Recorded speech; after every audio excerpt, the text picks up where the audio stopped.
Ladies and gentlemen, Binnall of America!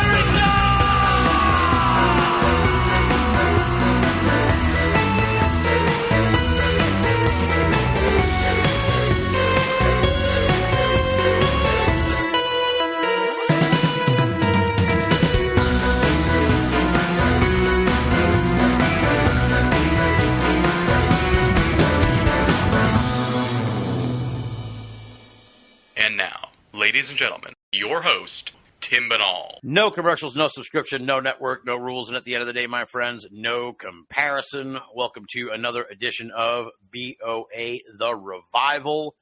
We're bringing back a friend of the program here tonight on the show. As it's been a while since he was on the show. We had him on during the Binnall of America Summer of Strangeness back in August of 2020, which is just a scary long time ago now. It feels like just yesterday, and at the same time, it feels like it was really, really long time ago. So, so it's been a while, and we did a lot of awesome interviews sort of in the interim when we kind of stopped Binnall of America as a regular show. Although the Summer of Strangeness, it was pretty regular. It was weekly, but it's like I feel like some of these folks fell through the cracks a little bit. So I want to get some of them back here on the show in the revival so they can kind of be a part of even the greater collective, if you will, for Binnall of America. And so our guest tonight's Dr. Edward Guimont. Did I get that right? Perfect. There you go. All right. And he was on back in August, as I said. He's a history professor at Bristol Community College in Fall River, Mass., right? And you got That's your doctorate correct. down in Connecticut. And he's a doctor, folks. He's a bona fide historian who has an interest. This is kind of what was like, oh shit, I got to get Ed back on the show because a few weeks ago he announced that he's writing a book, a book on the flat Earth, on the flat Earth theory. So not like to prove the flat Earth. He's not a flat earther, but he and I share an interest. We're like of the few handful of people who who have this strange interest in the flat Earth and the people of flat Earth and how this crazy idea has developed over the years. So I was like, oh shit, we got to get him on to talk flat Earth. And he's I don't want to like pigeonhole you into different stuff, but he's like kind of a cryptozoologist in a way, an academic cryptozoologist. He's looked at a lot of cryptozoology aspects that are really strange. We're going to get into the megalodon as a sort of I think as a cryptid essentially, and we're going to get we may get into the we talked last time he was on the show about the woolly mammoth and how like in America before people were looking for Bigfoot out west, they were looking for the woolly mammoth. So it's like a very interesting dichotomy there. There's a symmetry in a way where it's like, wait a minute, maybe we're just playing the same games over and over again here with these imagined creatures. So with all that said, it's going to be kind of a jam session tonight, which I'm really looking forward to. Pretty much, we're not going through the finer details of anything in particular. We're just going to rock and roll and dig into the flat Earth and cryptozoology and all that fun stuff here with Dr. Edward Guimont. Welcome back to the show, Ed. Thanks. It's great to be back. And yeah, I was just thinking it really does feel like both a lifetime ago and not too long ago that I was last on. But it's just been, it's been a busy last 4 years, I think, for us and the world in general. So lots happened, a lot to discuss. And yeah, it's like, as you mentioned, a few weeks ago now, month ago now, I guess, I have formally signed the contract with my book. The title is not my idea. My idea was call it Flat Earth: A Global History.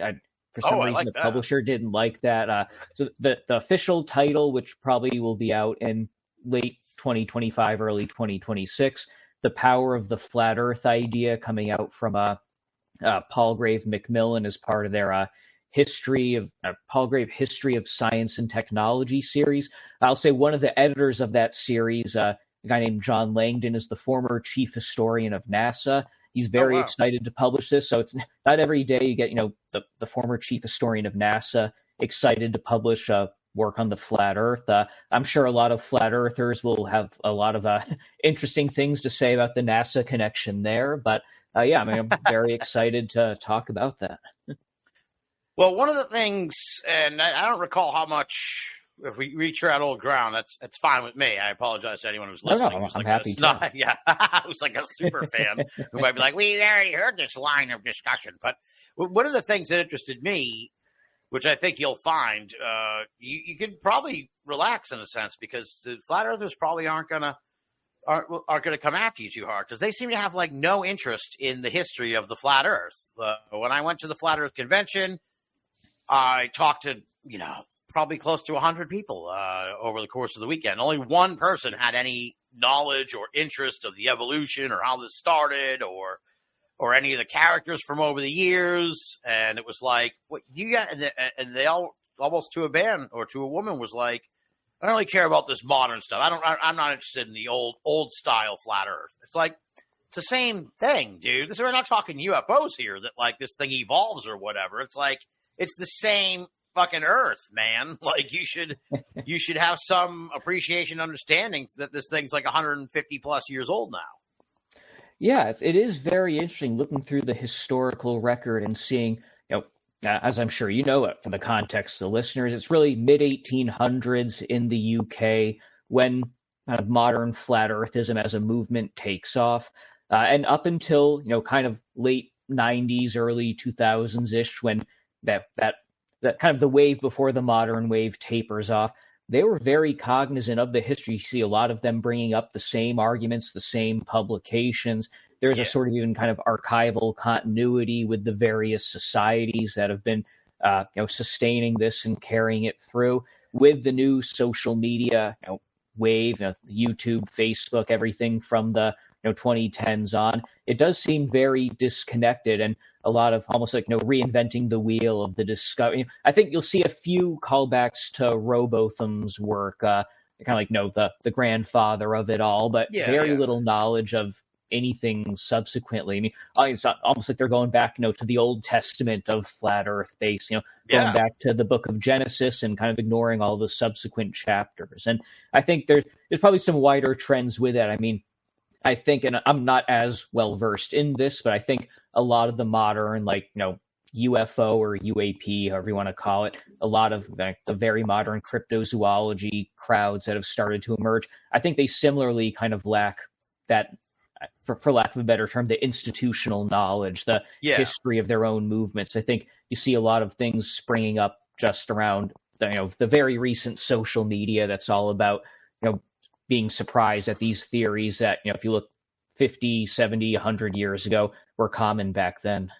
Yeah, absolutely. Yeah, it's weird. It's certainly weird. It's definitely a modern phenomenon. And I've seen it with the UFO crowd too, where it's like, or the UAP crowd, as I call them now, these sort of new generation of people. And they're like, oh my God, I just heard about how there's UFOs. They flew over a nuclear base like in 1968. And it's like, yeah, man, if you like everybody who's been in this up until 2017 is aware of the Malmstrom case, dude. But they're like, this is news to me. It's like, oh Jesus, man, we're gonna have to go over all this again with everybody. But yeah, it is interesting. They do throw it back. That was the impression I got at the Flat Earth Convention.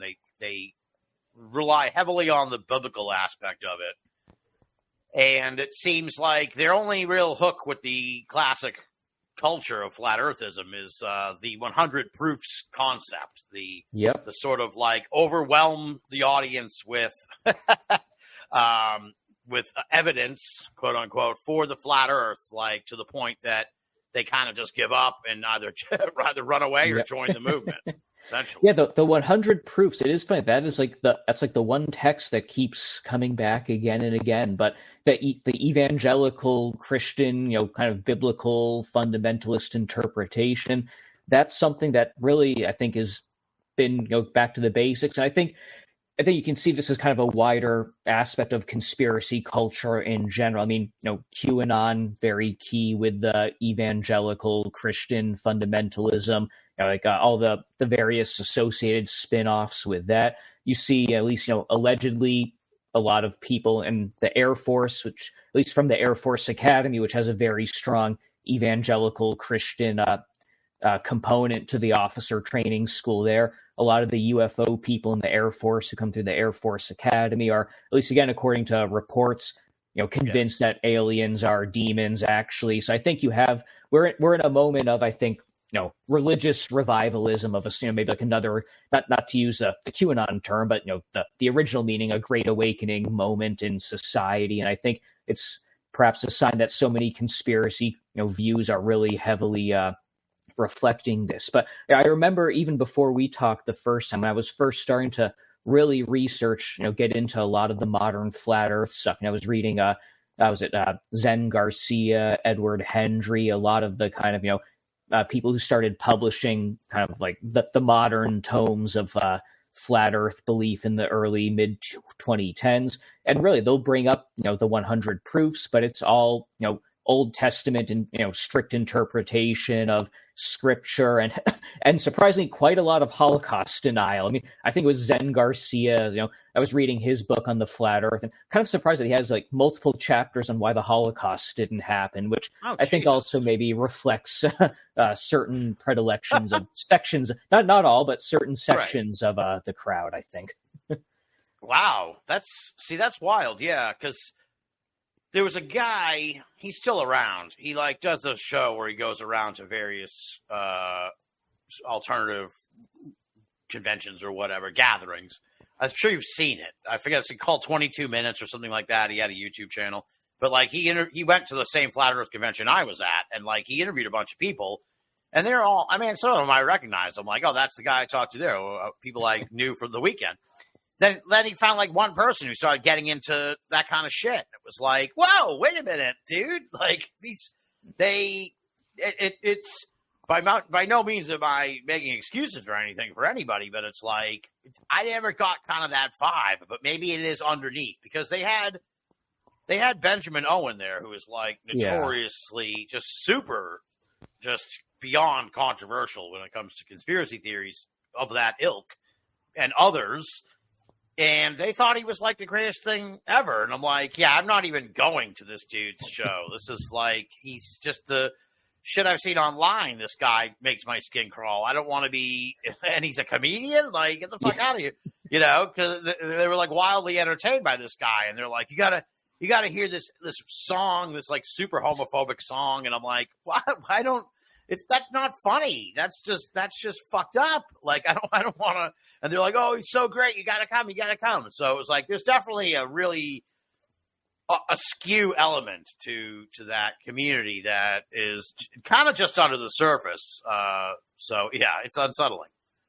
Yeah, and it is interesting to look. One of the big arguments of my book, and I look at a couple kind of case studies throughout history in the U.S., Caribbean, United Kingdom, other parts of the world, is that you look at the 19th century, there's definitely, it's still very much this evangelical Christian aspect, very fundamentalist Protestant aspect of interpreting the Bible to pick out flat Earth verses, but it's not entirely that. Even the very religious ones are drawing from,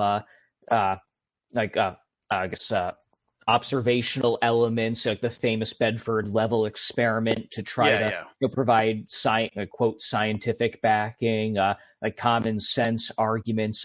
There's actually in Boston in the early 1900s, this man John Abizade, an immigrant from what is now Lebanon, back then it was part of the Ottoman Empire. He wrote a flat Earth book where he starts by saying, he's a Christian, he believes the Bible proves the Earth is flat, but he's going to write an entirely secular, work to try and, quote, convince, non-Christians of the Earth being flat. I feel you don't really find that similar aspect in modern flat earthers. And again, another, I think, interesting thing is that a lot of the flat earthers at the time are what we might today call progressive or leftish liberal in view. A lot of them, which really surprised me. I was not expecting this going in.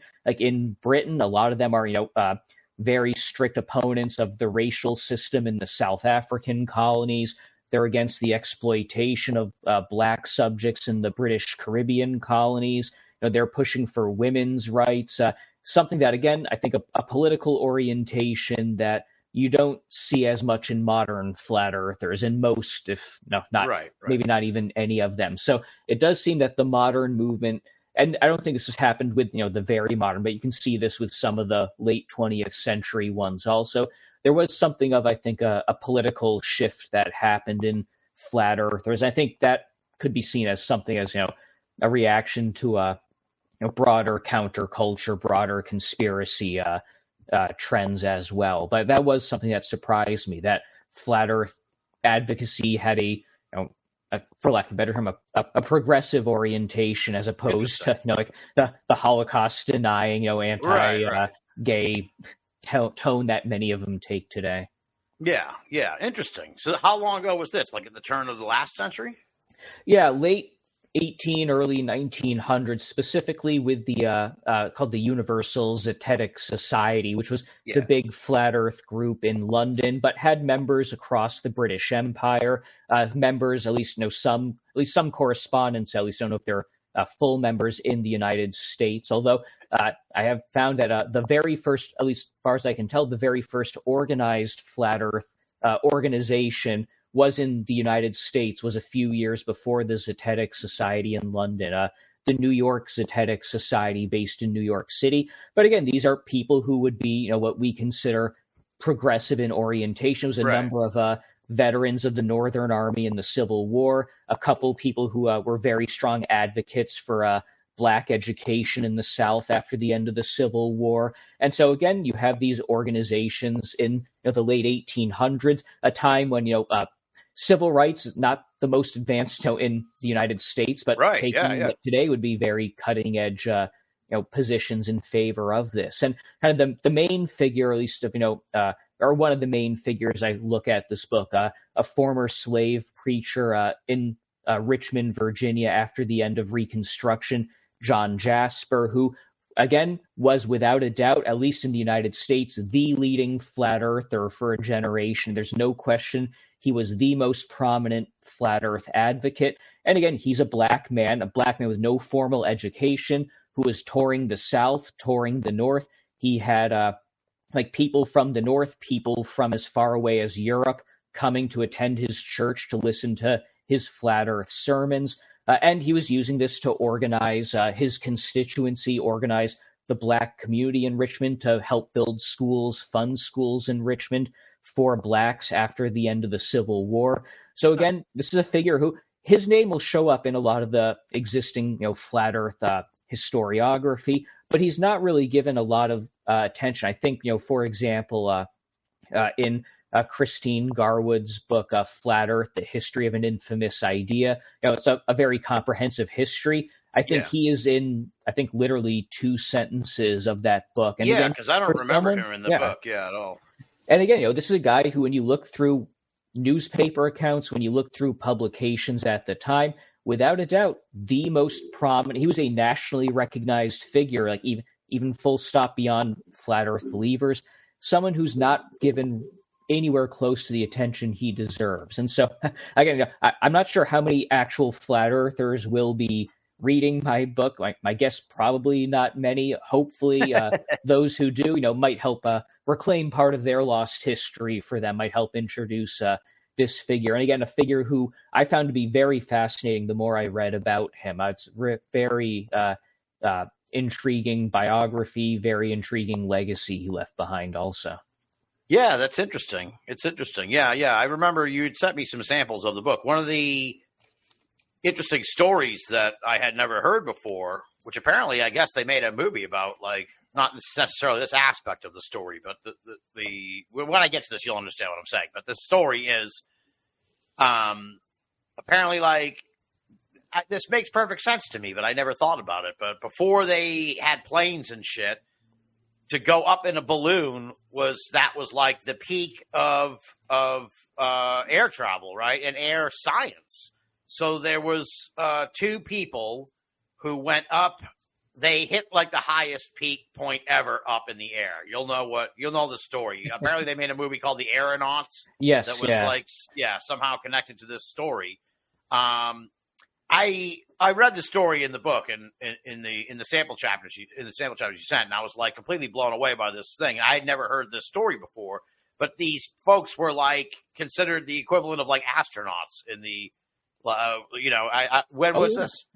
This would be 1860s. I think Yeah. the man's name, James Glacier. He had a co-pilot whose name I'm forgetting, but Something with an Glacier R, I was think. yeah. It's but I feel bad for him because he was left out of the movie. Also, they just focus on Right, yeah. Glacier, but of course. So but, recount this story because it blew my mind because it's so quaint and also like just such a glimpse into the way things were back then. It's a stunning look at life like that.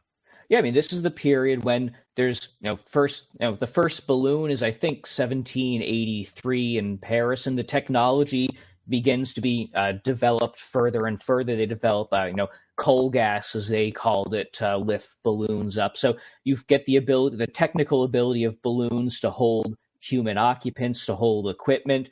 This is the period when they're starting to be curious about trying to predict the weather more accurately, the scientific conquest of nature and the Industrial Revolution. And so the Royal Society in London, the Scientific Society of the United Kingdom, they sponsor the creation of these balloons that bring Royal Society members up into the upper atmosphere.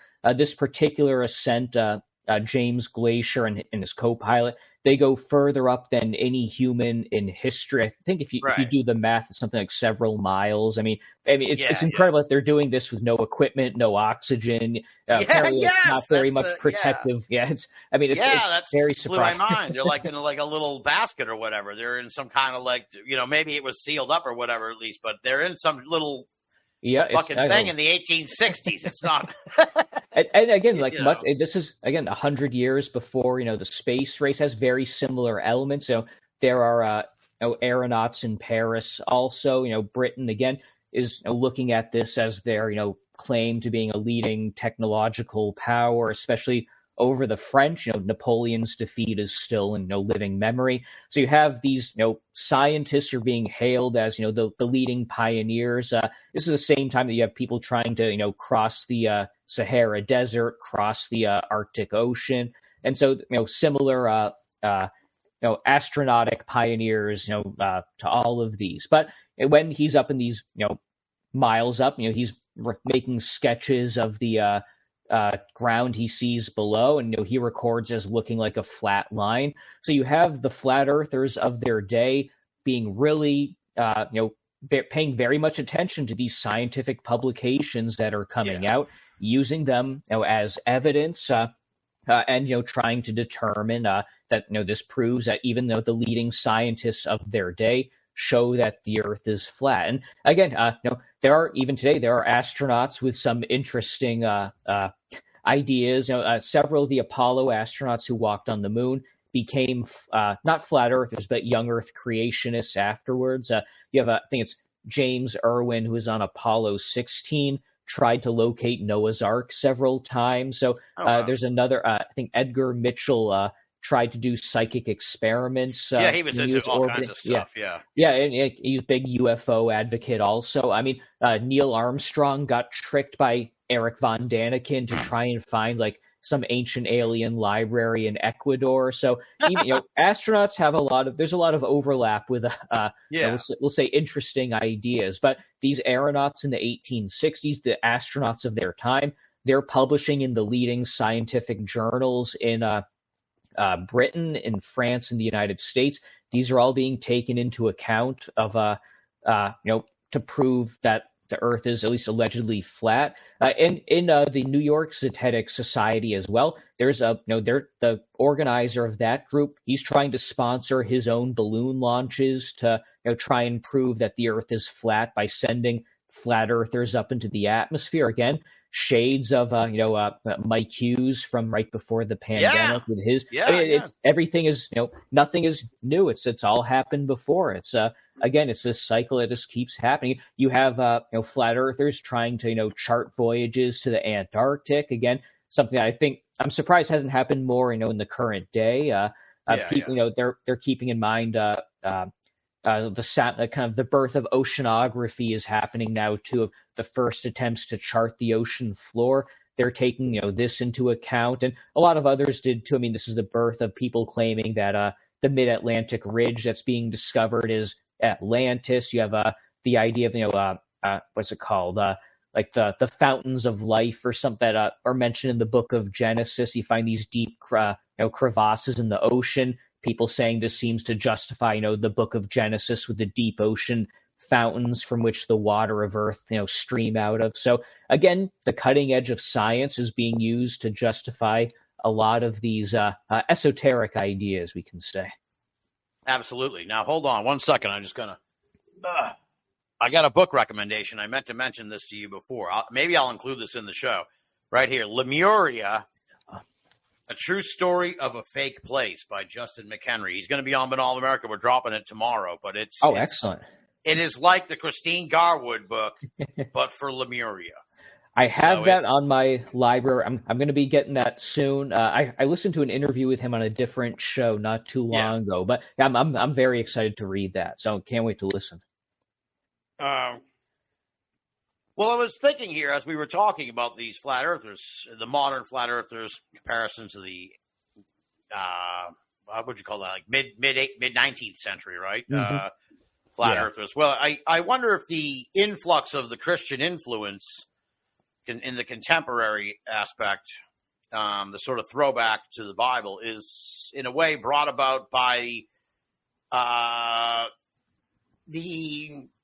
maybe a subconscious sort of realization that science can't get the job done as far as proving that the Earth is flat. Like up until up until the space race and up until we got off planet, and then we could see the planet and obviously confirm beyond a shadow of a doubt that it's round. Up until then, I think there might have been still some hope that they were like, no, we're going to find the scientific loophole that's going to show that they're wrong. And that'll explain why all of their calculations are wrong and yada, yada, yada. You almost see it in the Netflix movie there, where the guy, he passed away, but the guy who, he harnessed the experiment, spent all this money on the experiment, and the guy takes him aside at the party. He's like, look, it showed the Earth's round, dude. And he's like, don't fucking ever tell anyone what you just told me. That's a great movie, folks. So I do wonder if, sort of the idea, in a sense, has to lean more on the Christian biblical aspect of it, because, quite frankly, the science, it just can't hold up whatsoever. I mean, I think that's true with a lot of conspiracy, and not even just conspiracy theories. I think that's an explanation for a lot of the, I guess, religious revivalism we're seeing today. There's a sense that the modern world, for however you want to interpret that, has failed, and a key aspect of modernity is science. And I think unfairly, there's been this positioning of science as being an opponent of religion, which, if you look for most of history, has not really been the case. Again, even in the Middle Ages, the church, and in the Muslim world, the Muslim authorities, these are the driving, the foundations of modern science. I mean, with occasionally Galileo, something like that comes along, that there is a conflict. But I think there is this sense that science and religion are extremely at odds, and therefore, if the science is the basis for the modern world, people are feeling discontented with the modern world for a number of reasons, but science kind of gets tossed out, with the bathwater and that. And I think also there's been this notion that, if science and religion is are at odds, you have to attack science to be a good religious figure. I think you see that with a lot. It's not so much like attacking it because of any specific issue, but also attacking it with just to prove your religiosity.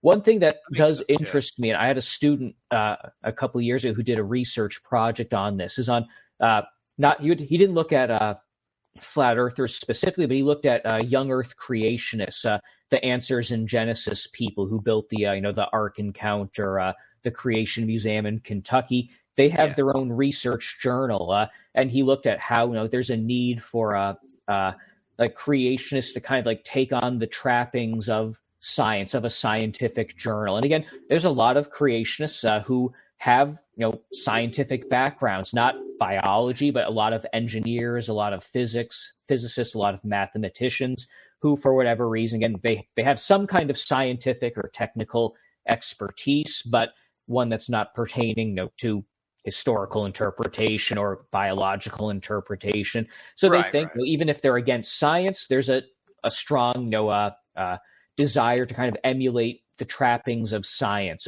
Sharon Hill, a prominent skeptic a few years ago, she published a very great book, Scientifical Americans. She calls this the process of being scientifical, of trying to emulate the scientific method as much as you understand it, even if you don't completely follow it. And I think you see this with a lot of, again, not to drag too many politics into this, but a lot of the current, right-wing attacks on higher education in certain states in the U.S. These are people who, make careers about, attacking Ivy League institutions, even though, they've gone to Yale Law School or Harvard Law School. They want the trappings, they want the respect of academia as they perceive it, the social standing, while, also being highly against it as, an institution. I think there's some of that as well. Yeah. that was I forget how we got into that. I know. Yeah. They can't do it with science. Essentially, is a big part of the thing. It's interesting. Well, you mentioned we'll get into this a little bit because you think that we're at odds, but I'm gonna keep a closer eye on this because I think that in the grand scheme of things, we're on the down slope of this current flat Earth peak. But maybe you see a little bit of bubbling up. Still, so it's I agree that it's still kind of in the ether in a sense, but I feel like we're past. Feel free to use this in the book. Okay. I find that there's a wave system, and people can't see, but I'm kind of moving my hand in a wave where it comes up with Robotham, then it crests down, then it keeps coming up, and I think we peaked. I think the wave peaked like in 2018, really. And we'll know more as time goes by. We'll be able to really kind of pinpoint. And then now I think we're on the down crest, which would explain why you still see some flat Earth stuff. But it's like I find that and each of the peaks follows the same kind of pattern where it's like bubbling. People are talking about it, and then like the media kind of is like, hey, there are people who think the Earth is flat, or there are people who are talking about the flat Earth. As successive generations, because by then it was the first time people were just like, "Hey, is the Earth flat?" So then it gets all this coverage, and kind of like then it gets shot down by the scientific experts. But like everybody in the zeitgeist sort of stops and ponders this idea, and sort of passes judgment as a collective society, and they're like, "No, okay, all right, it's not flat," and then. A few people stick around, but then it kind of goes back down. And then a couple generations later, it comes back again. And the same pattern follows where they're like, people kind of start talking, hey, have you heard about this flat Earth thing? This is where it's at. You got to find out about this thing. And then and then all of a sudden someone with some coverage sort of picks it up and they're like, hey, or the flat earther of the generation. Generally, this does kind of work hand in hand. They're kind of the super zealot of the thing. So there's always like one, you mentioned the guy in America. There's always sort of one guy that's kind of carrying Robotham up to Mark Sargent. There's always sort of one guy who emerges from the flat ether, and let's call it, and becomes the guy who like carries the idea. But I think that like I said, you can follow the cyclical pattern, and within that cycle are the cycles of like discovery, repudiation, and then just kind of like fizzle out. But it's like it goes the same way over and over again. So I think we've already reached a point. Everybody has heard about everybody has had that moment now in this recent period to sort of ponder the flat Earth. So everyone's kind of, it's not new to anyone at this point. It's sort of over, it's been done in a sense. So that's why I think we're on the back end of the crest. I agree. Definitely, it's much less than it was even a few years ago, and obviously, even by the start of the pandemic, I think it was on the downturn. But I think the pandemic, obviously, a big killing blow. I mean, for a lot of conspiracy, just collapsing everything. And this is purely anecdotally on my part. I haven't done any, attempts any kind of quantifiable analysis of this. Not even sure how you would be able to do that. I do think I've noticed just on my own observation, maybe a small uptick. I do wonder if that's, not so much, maybe, new flat earthers coming in. I think it may just be a case of maybe, some place like Facebook, YouTube that had been coming down hard on a lot of conspiracy stuff are lightening up a little bit. I'll give you what I think. TikTok. Sure. TikTok. Absolutely. I think if we see a little sort of mini resurgence, that's got to be it, because like that thing has gotten so huge and so bad with like shitty ideas. I don't even go on there because it's maddening, because they're just 45 seconds like, hey, check this out, and it's like completely wrong or complete fucking bullshit or a complete lie, and it's like then you look and it's like 700,000 people watch that little 30-second video, and it's like I've lost all hope for fucking TikTok. Seems to be that seems to be the incubator. Sorry, for so many. Just not even just I think like paranormal, like crystal stuff. Like I know, like for a time, like maybe a year ago, there were people obsessed with the idea that like cities were actually some kind of like spiritual battery, like just something that came like almost like straight from Tron, but again, I think TikTok also, it's so many of the people on there, so many of the audience are like 18-year-olds where they have no connection. Also, there's any crazy idea that right come up. I think TikTok is a big, again, I don't use it. My wife has it. She mainly just looks, cooking stuff, but she came across some ancient alien thing on there. She showed it to me just because she knows I'm a freak like that. So she showed it to me. Yeah. Then for days later, just nothing but ancient aliens. I mean, I think everything bad that people talk about, the algorithm on other sites, TikTok seems to be, and again, even like in terms of relatively modern conspiracy theories, you had the original Pizzagate in like 2016. I know at least twice since then on TikTok, people have like brought back Pizzagate independently of just like people finding like 15-year-olds finding Pizzagate, talking about it like it's new. It's not even just bring back QAnon or reviving it. It's been the original Pizzagate. That's that's become a huge thing recently now too. Now I will say one thing I have noticed that's been curious is I've noticed a few kind of higher, like we'll say like Republican adjacent figures who have kind of, at least endorsed flat earth views relatively recent. I know Tucker Carlson came out saying he was open to the idea of flat earth recently. Yeah, I think this might be something akin to, it's like something they don't necessarily believe in. I mean, I have a hard time thinking Tucker Carlson, for whatever you may think of him, I have a hard time thinking of him as believing flat earth. But again, I think this may show that it's becoming this kind of culture war signifier where you throw a bone to someone, say, yeah, sure, flat earth, it's their way of saying exactly, and trying to, the same way you have like all the QAnon phishing stuff with the Trump campaigners and everything. I mean, I'm sure all of them know it's not Trump is not leading like a secret crusade of like deep state like activists or whatever. But it's useful, and you got to throw the base bone and appease them. And my sense is maybe flat Earth is getting more higher. People are able to. I think it's at the stage where at least some people on the fringe. Again, I don't think mainstream Republicans, however you want to define that, are going to start talking about flat Earth. But I think a certain edge of the Republican Party may see this as kind of a political signifier that they're willing to throw a bone to, and as a result, I think that's going to lead to some more not mainstream. I think it's going to be more acceptable to kind of start questioning these things. And again, I think that's also tied with this highly evangelical turn in politics and culture. I think they're reflections of each other. Although I do know there are at least some young Earth creationists very against flat Earth because they think it is giving a bad name to evangelical Christians. You see a lot of this kind of interesting infighting, or I know that there's a strain of, I think if flat Earth tends to be mainly a kind of like evangelical Protestantism. I think a lot of the like kind of the quote like traditional geocentrism.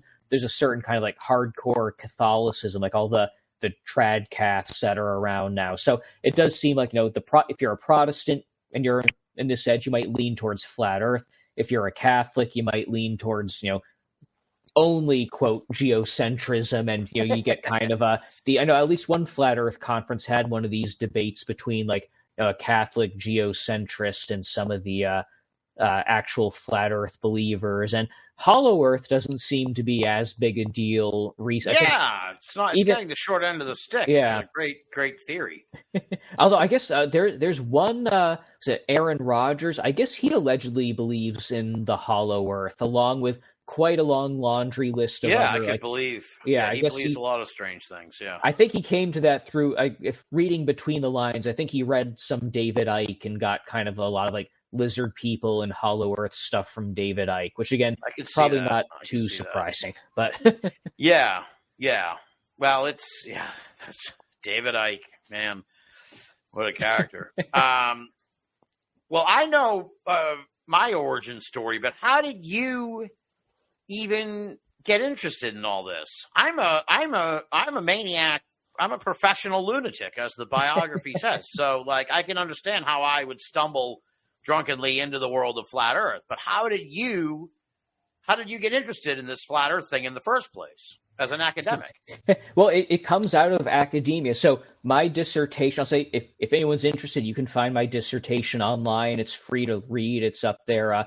But it's on kind of a pseudo-history, pseudo-archaeology in a colonial context. In southern Africa, there's a medieval city, Great Zimbabwe, in the country that is now called Zimbabwe. The country is named after the medieval city. When you have this period when Europeans first encounter the ruins of this city, they, again, this is the mid 1800s. They can't conceive that Africans could build a giant city on their own. Obviously, that's completely impossible for Africans to do, even though Africans did build it. So they have to find other, other explanations. Right. It's actually the Arab Muslims who are in the area tell them that King Solomon and the lost tribes of Israel built this city. This coincides at the same time in what is now South Africa. You get the first Dutch settlers there.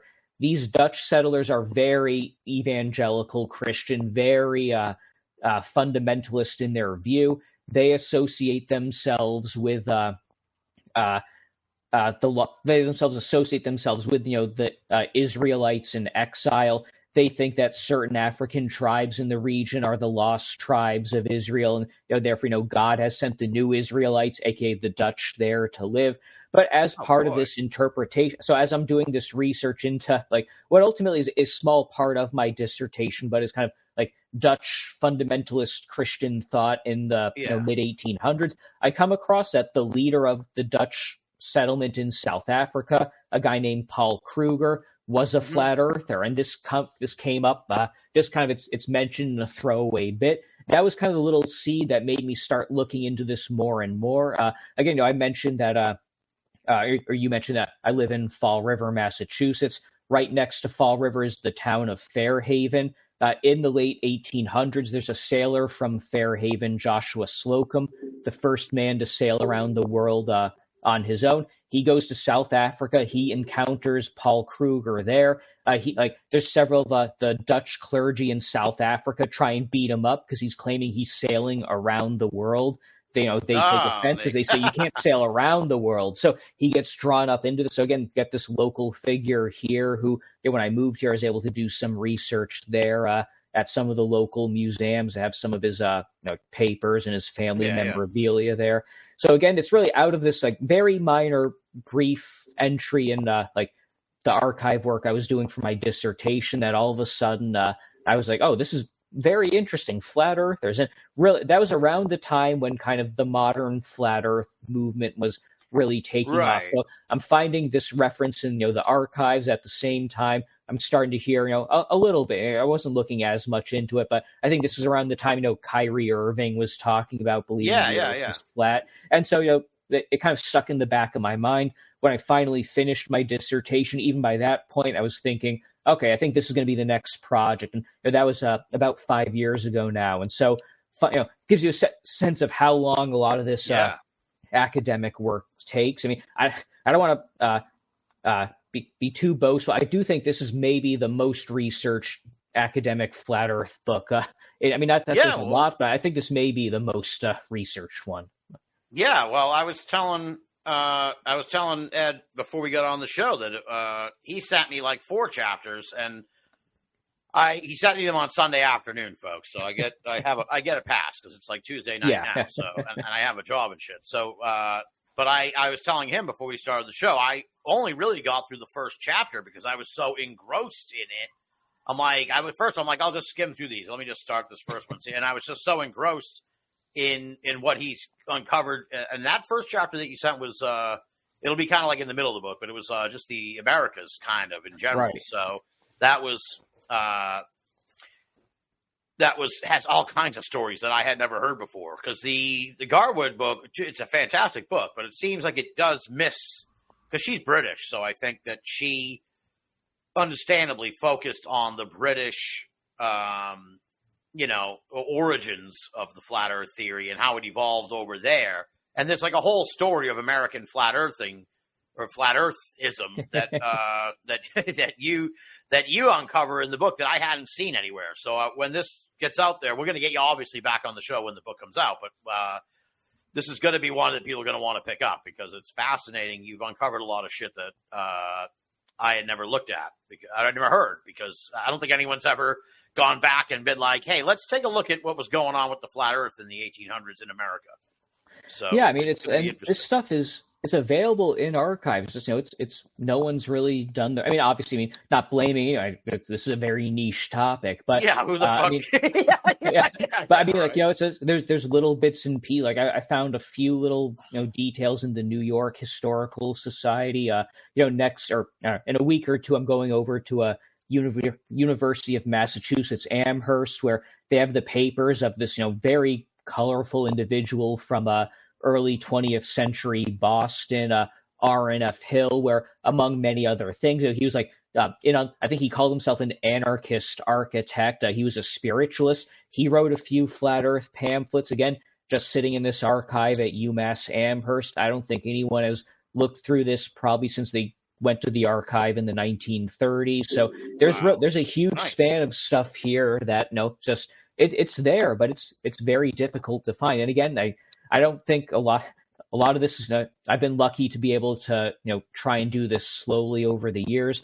And I don't think there's a lot of universities where they're going to be paying someone to do research to go to say. There's stuff in the British National Archives in London. Oh God, yeah. I would have loved to go through it. I'm not going to be able to get there and look through that. But I know for a fact there's a Caribbean flat earther from the island of St. Lucia, John Edward Quinlan, where because he worked for the British colonial government, a lot of his stuff is in the British National Archives in London. So I know for a fact there's some probably very interesting stuff there, but just maybe for the sequel I can get over there. But again, it's just any advocacy is just or any research on this. Actually, I'll say John Edward Quinlan himself, very interesting figure. For a time, he himself was black. He's from the Caribbean. He goes to the United Kingdom, I think in 1900. I think.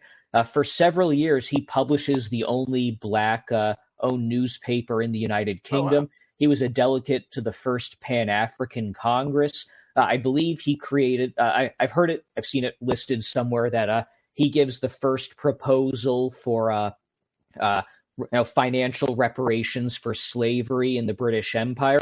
He is working with delegates from the Haitian and Ethiopian governments.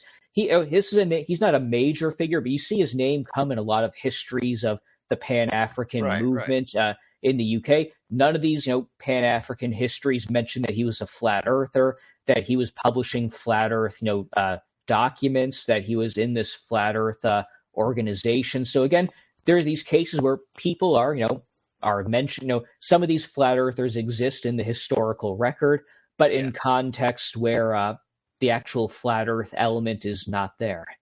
Right, exactly, yeah. Well, you mentioned there's a few, if you look back when I had Justin McHenry on, we were talking about Lemuria and the history of it and everything, and at one point, I'm gonna mess up his name, but I think it's like Alfred Wallace Russell or something like that, the guy who Did I get it right? I don't know. Yep, Oh, nice. So, or Alfred Russell Wallace. It's one of those. One of those. Some combination of those three. Yeah. Three things. So, but yeah, he had some kind of like dalliance with Lemuria. Then, and I'm like, when I see that, and Justin just casually kind of mentions it, and I think this is in like a lot of these types of books where it's like, and and in his book, he's like, he also had a dalliance with the flat Earth, and I'm like, wait a minute.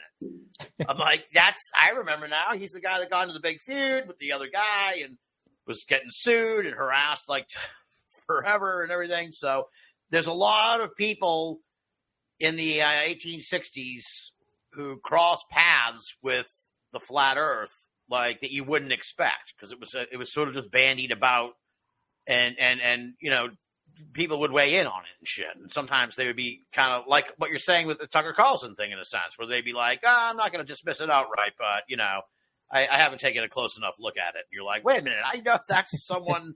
I can't cite them in the book from what you said, but it's like people that are prominent people from that time. And you're like, wait a minute, what the fuck? Why did Abe Lincoln say that? But Abe Lincoln didn't say that, but it was, people nearly of that level. But like scientists, prominent scientists, activists, things like that. It was like, wait a minute. Yeah, they were involved in the flat Earth. That's crazy. Well, and if you think that when people in the 1800s are talking about the Earth being flat, I mean, this is a period when, a few decades before flat Earth really emerges, hollow Earth was a very mainstream idea, to the point that, the U.S. Congress is debating sending, funding a military expedition to try and find the entry to the flat Earth in Antarctica. So, I mean, these ideas are wide. Ideas like phrenology, spiritualism. These are very widespread ideas. I mean, in 1860s U.S., you're going to find spiritualists everywhere, basically.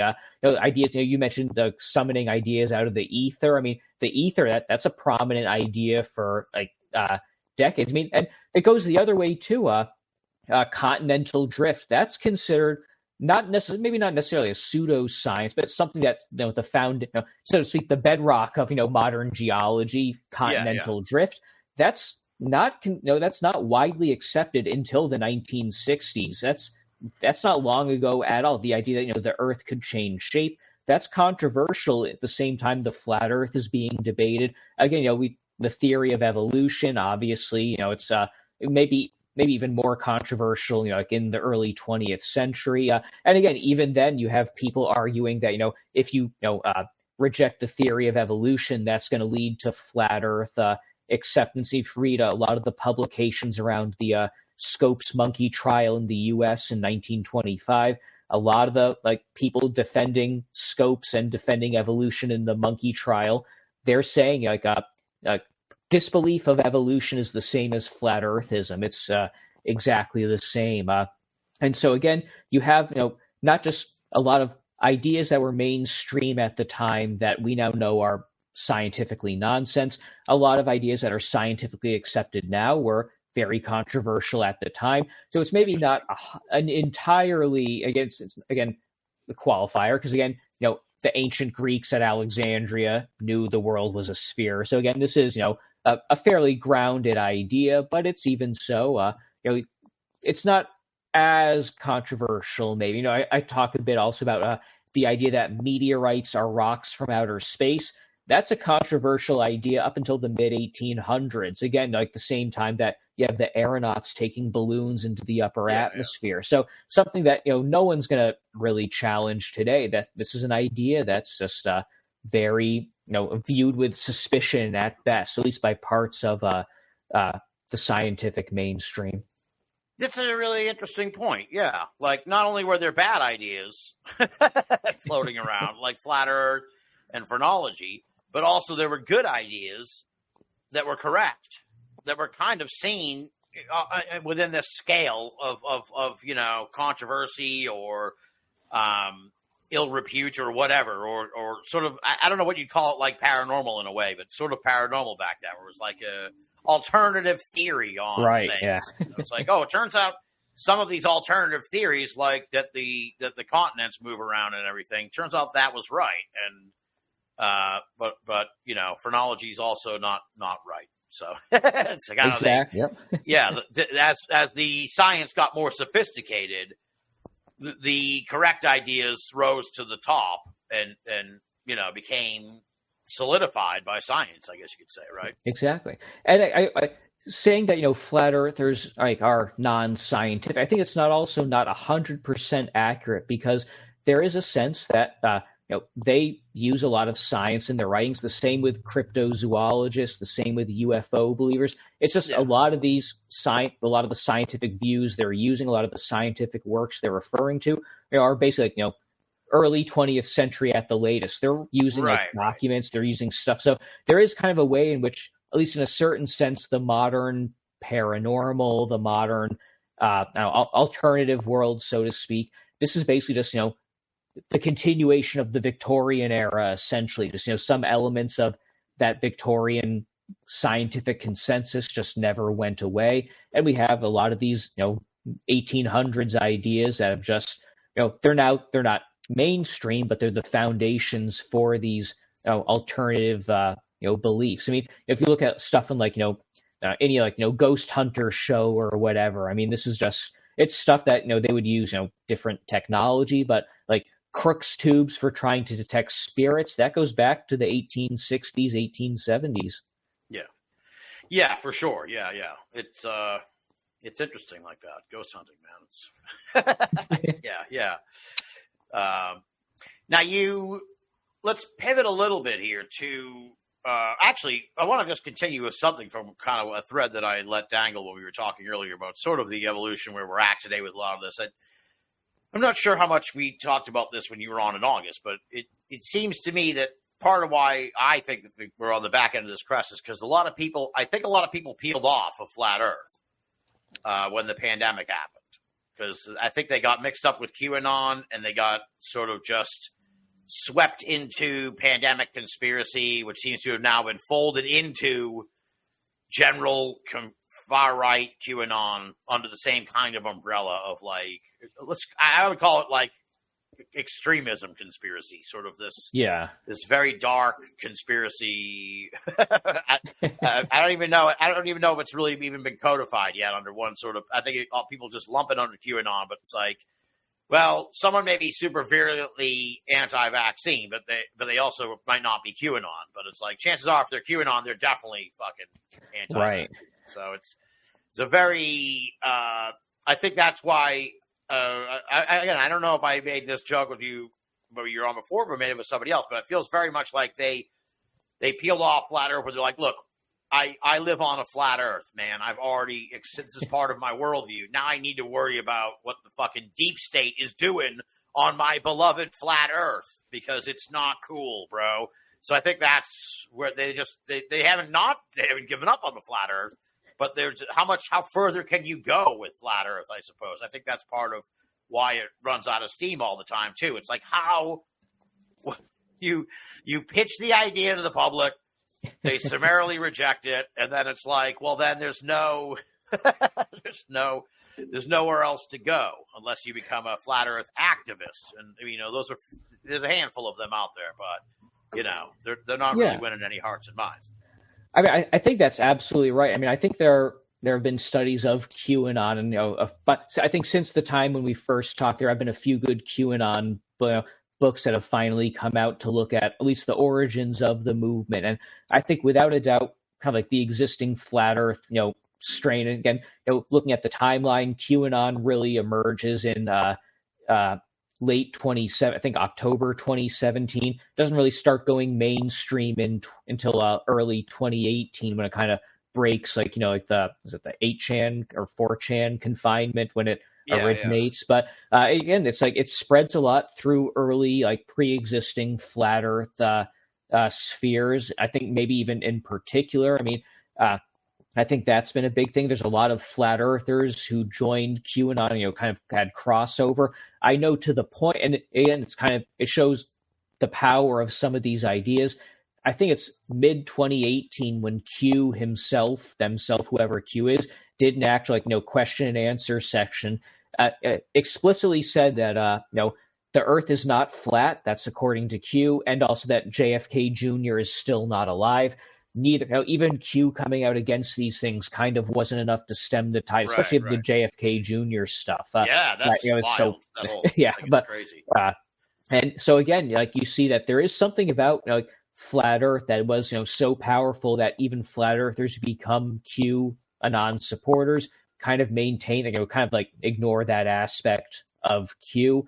I think there is, again, like you said, I think there is something to the fact that flat Earth can only take you so far. Like you don't have flat Earthers organizing to storm, I don't know, the Department of the Interior, like you have UFO believers storming Area 51. You don't have flat Earthers organize, I don't know, like trying to burn geography maps, like or petition the government to send people to the edge to prove or disprove the thing. It's like they've made no effort at a disclosure movement. Let's be honest, these flat earthers, they seem more interested in just sort of awakening the public, how they were buying billboards and things. It's like, if we clue more, I think that was the sort of idea.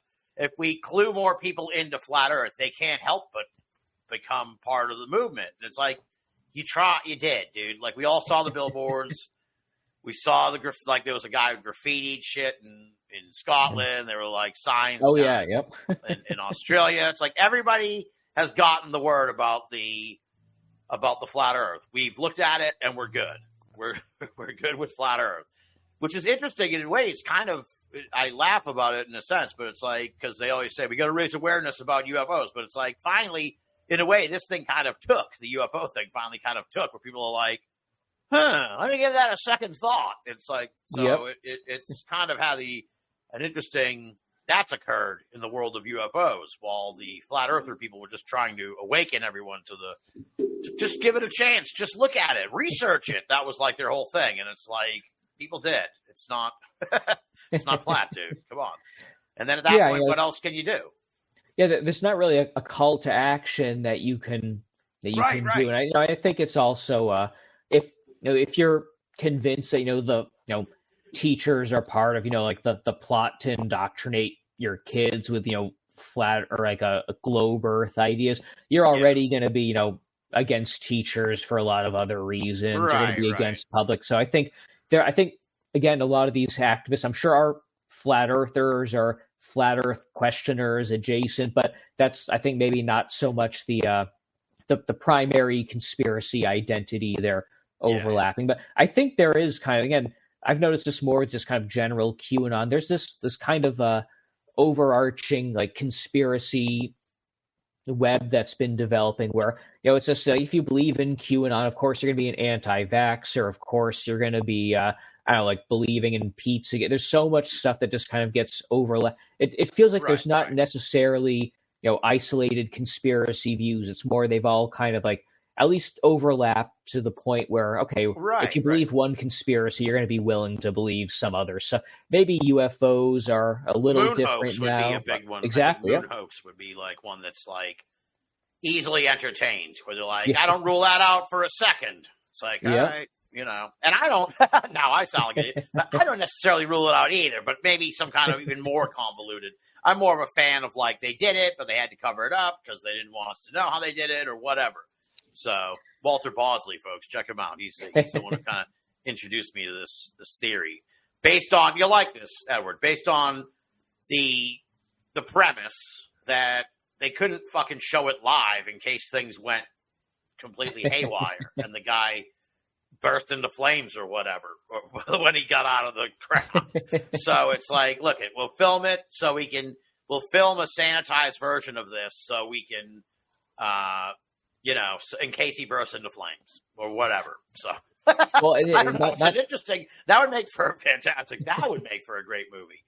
Well, not to take this in a completely different direction, but in like former Soviet Union, Russia area, like there's kind of an equivalent to the Apollo like hoaxes on their side. I think they call them like the phantom cosmonauts, where there's this belief that there's dozens of cosmonauts that the Soviets sent up and died, or that people picked up like alleged radio transmissions again, and this is fueled also by the attempts of the Soviet state, where they wouldn't necessarily announce like a rocket launch until after it had happened, because if the guy blows up, then you're not going to want to report. Although there are cases where cosmonauts did die, they were reported, but certainly, especially early on, there's a lot more of the secrecy there. And I think that also is kind of a bit of a cautionary tale where the Soviets, by trying to control the message, so to speak, led to a lot of these phantom cosmonaut conspiracies spreading. I think there's something similar where if I think there's a lot of well-meaning liberals. I took the pot shots at the Republicans. Now I'll take a few shots at the liberals now to even it out. But some well-meaning liberals who think let's just ban everything about QAnon, get every conspiracy theory off. Ban everything from social media. I don't think that's again. We've seen it's not possible. It's just they keep coming back. They find ways around. But I think even just the efforts to do that, you're not addressing the core aspects of why people are going to be willing to believe these conspiracies. Right. I think you're just going to add fuel to the fire too. And so just trying to stop anyone from talking about it comes from good intentions, but it's not going to really. It's going to make the problem worse in the long run, I think. Yeah, deplatforming. It's like right. They'll just go underground, and then we won't know what they're saying, and that's more worrisome because at least we can keep an eye on them if they're on the main platforms. That's kind of the idea. But yeah, it's we're in a weird world, man. This whole conspiracy, thing, it's become mainstream, and it's become like militarized almost. Certainly co-opted in that, so it's very weaponized, and it's very it's just sort of there's a real undertow of danger and anger there that is very unsettling and worrisome. Well, let's move to a different topic that's a lighter fare. We'll end up probably going dark again before we finish the conversation, I'm sure. Of course. I feel like we're of the same mindset. Let's talk about your article from outer space, because this was like a Binnall greatest hits thing. I haven't been to the Betty and Barney Hill archive, but as I'm reading the article, you're like, you wind up at America's Stonehenge, which is like kind of a Binnall favorite. That's one of my greatest hits. I go there I try to go at least once a year or once every other year. Certainly every time someone I know from the world of the strange comes to visit, I'm like, we'll go to America's Stonehenge. It's like half hour from my house. You'll love it. So let's talk about this article. We'll talk a little bit about New England UFOs and strangeness and shit. Because what interested me, you were saying earlier, you got your, I don't know if it specifically was the doctor, but you studied pseudo-archaeology. That was your... Right, yes. That was, and we can work backwards to Betty and Barney Hill, because what I really want to ask about is America's Stonehenge. Okay. I have it in my heart. So as a pseudo-archaeologist, you must have been like, I gotta go to this place. I have to go to America's Stonehenge. What you gave it no love in the article. I'm sort of like this. It's like Santa Claus for me. I want to hold out some hope that there's something unique and mystical about it. But there's a lot of holes in the legend, if you will. But I guess talk a little bit. What was your take on America's Stonehenge in general? You have never been there before? I had never. Like I mentioned in the article, my aunt and uncle live 20 minutes. For some reason, I had never put two and two together that they live. So all the times, I've gone to visit them, stay at their place, just never connected it up until this trip. So you might say there's some Fortean connection right there as well. Suddenly seeing that. So at some point I need to go back for a longer trip to see it. But it's an interesting site in terms of historical interpretation. Again, there's a similar thing in Connecticut. Where I'm from, the Gungy which is I think like a broadly similar site in terms of multiple historical interpretations. And it is something where there's so many. I mean, first and foremost, both of these sites, they have been so altered. It's very difficult to get any true. I think I think the efforts to, even by good-natured preservists to quote preserve the site, I think have damaged it a lot as well. But I mean, it's a well promoted site. It's a roadside attraction. I mean, and that's a great American tradition. It's the roadside attraction is, I mean, the jackalope is essentially birthed from a, roadside attraction. Yeah. You get, I mean, you can argue like a Roswell, like probably the greatest roadside attraction of a sort. I mean, yeah, so it's a great part of American mythology for sure. I think, again, it's an interesting way of trying to interpret the past. Around here, where I am, very large Portuguese population, and not too far away. And used to be Dighton, Massachusetts. Now it's actually in the town of Berkeley. You have Dighton Rock, this giant boulder with a lot of petroglyphs, inscriptions in the rock. Like in almost all likelihood, probably made by Wampanoag, the native peoples of the area. But over the years, you have different interpretations of the very earliest, like Europeans to study this from Harvard. These are Puritans. They're seeing this as the lost tribe of Israel, leaving records on these rocks. A few generations later, it's the Vikings who came here and left the inscriptions on the rock. And then now the dominant interpretation, not so much from academics, but from this is a state museum that's built around it, is that these Portuguese explorers, the Corto Real expedition, inscribed this message onto this rock. Again, this is a heavily Portuguese population in this area, and it just so happens that, the local Portuguese people lobbied heavily to support, build a state dam that says the Portuguese actually were the first people here. Yeah. And this is a remnant of the lost Portuguese expedition. There's a local figure in the 70s. I'm forgetting his name now. He wrote a book that heavily promoted the Dighton Rock as this Portuguese relic. And just reading that, again, he's a doctor. He was a physician, not a historian, and that is clear from the book. Where it's always that way, isn't it? Yeah. It's just like it goes beyond just arguing. Okay, the Portuguese came here and left this inscription.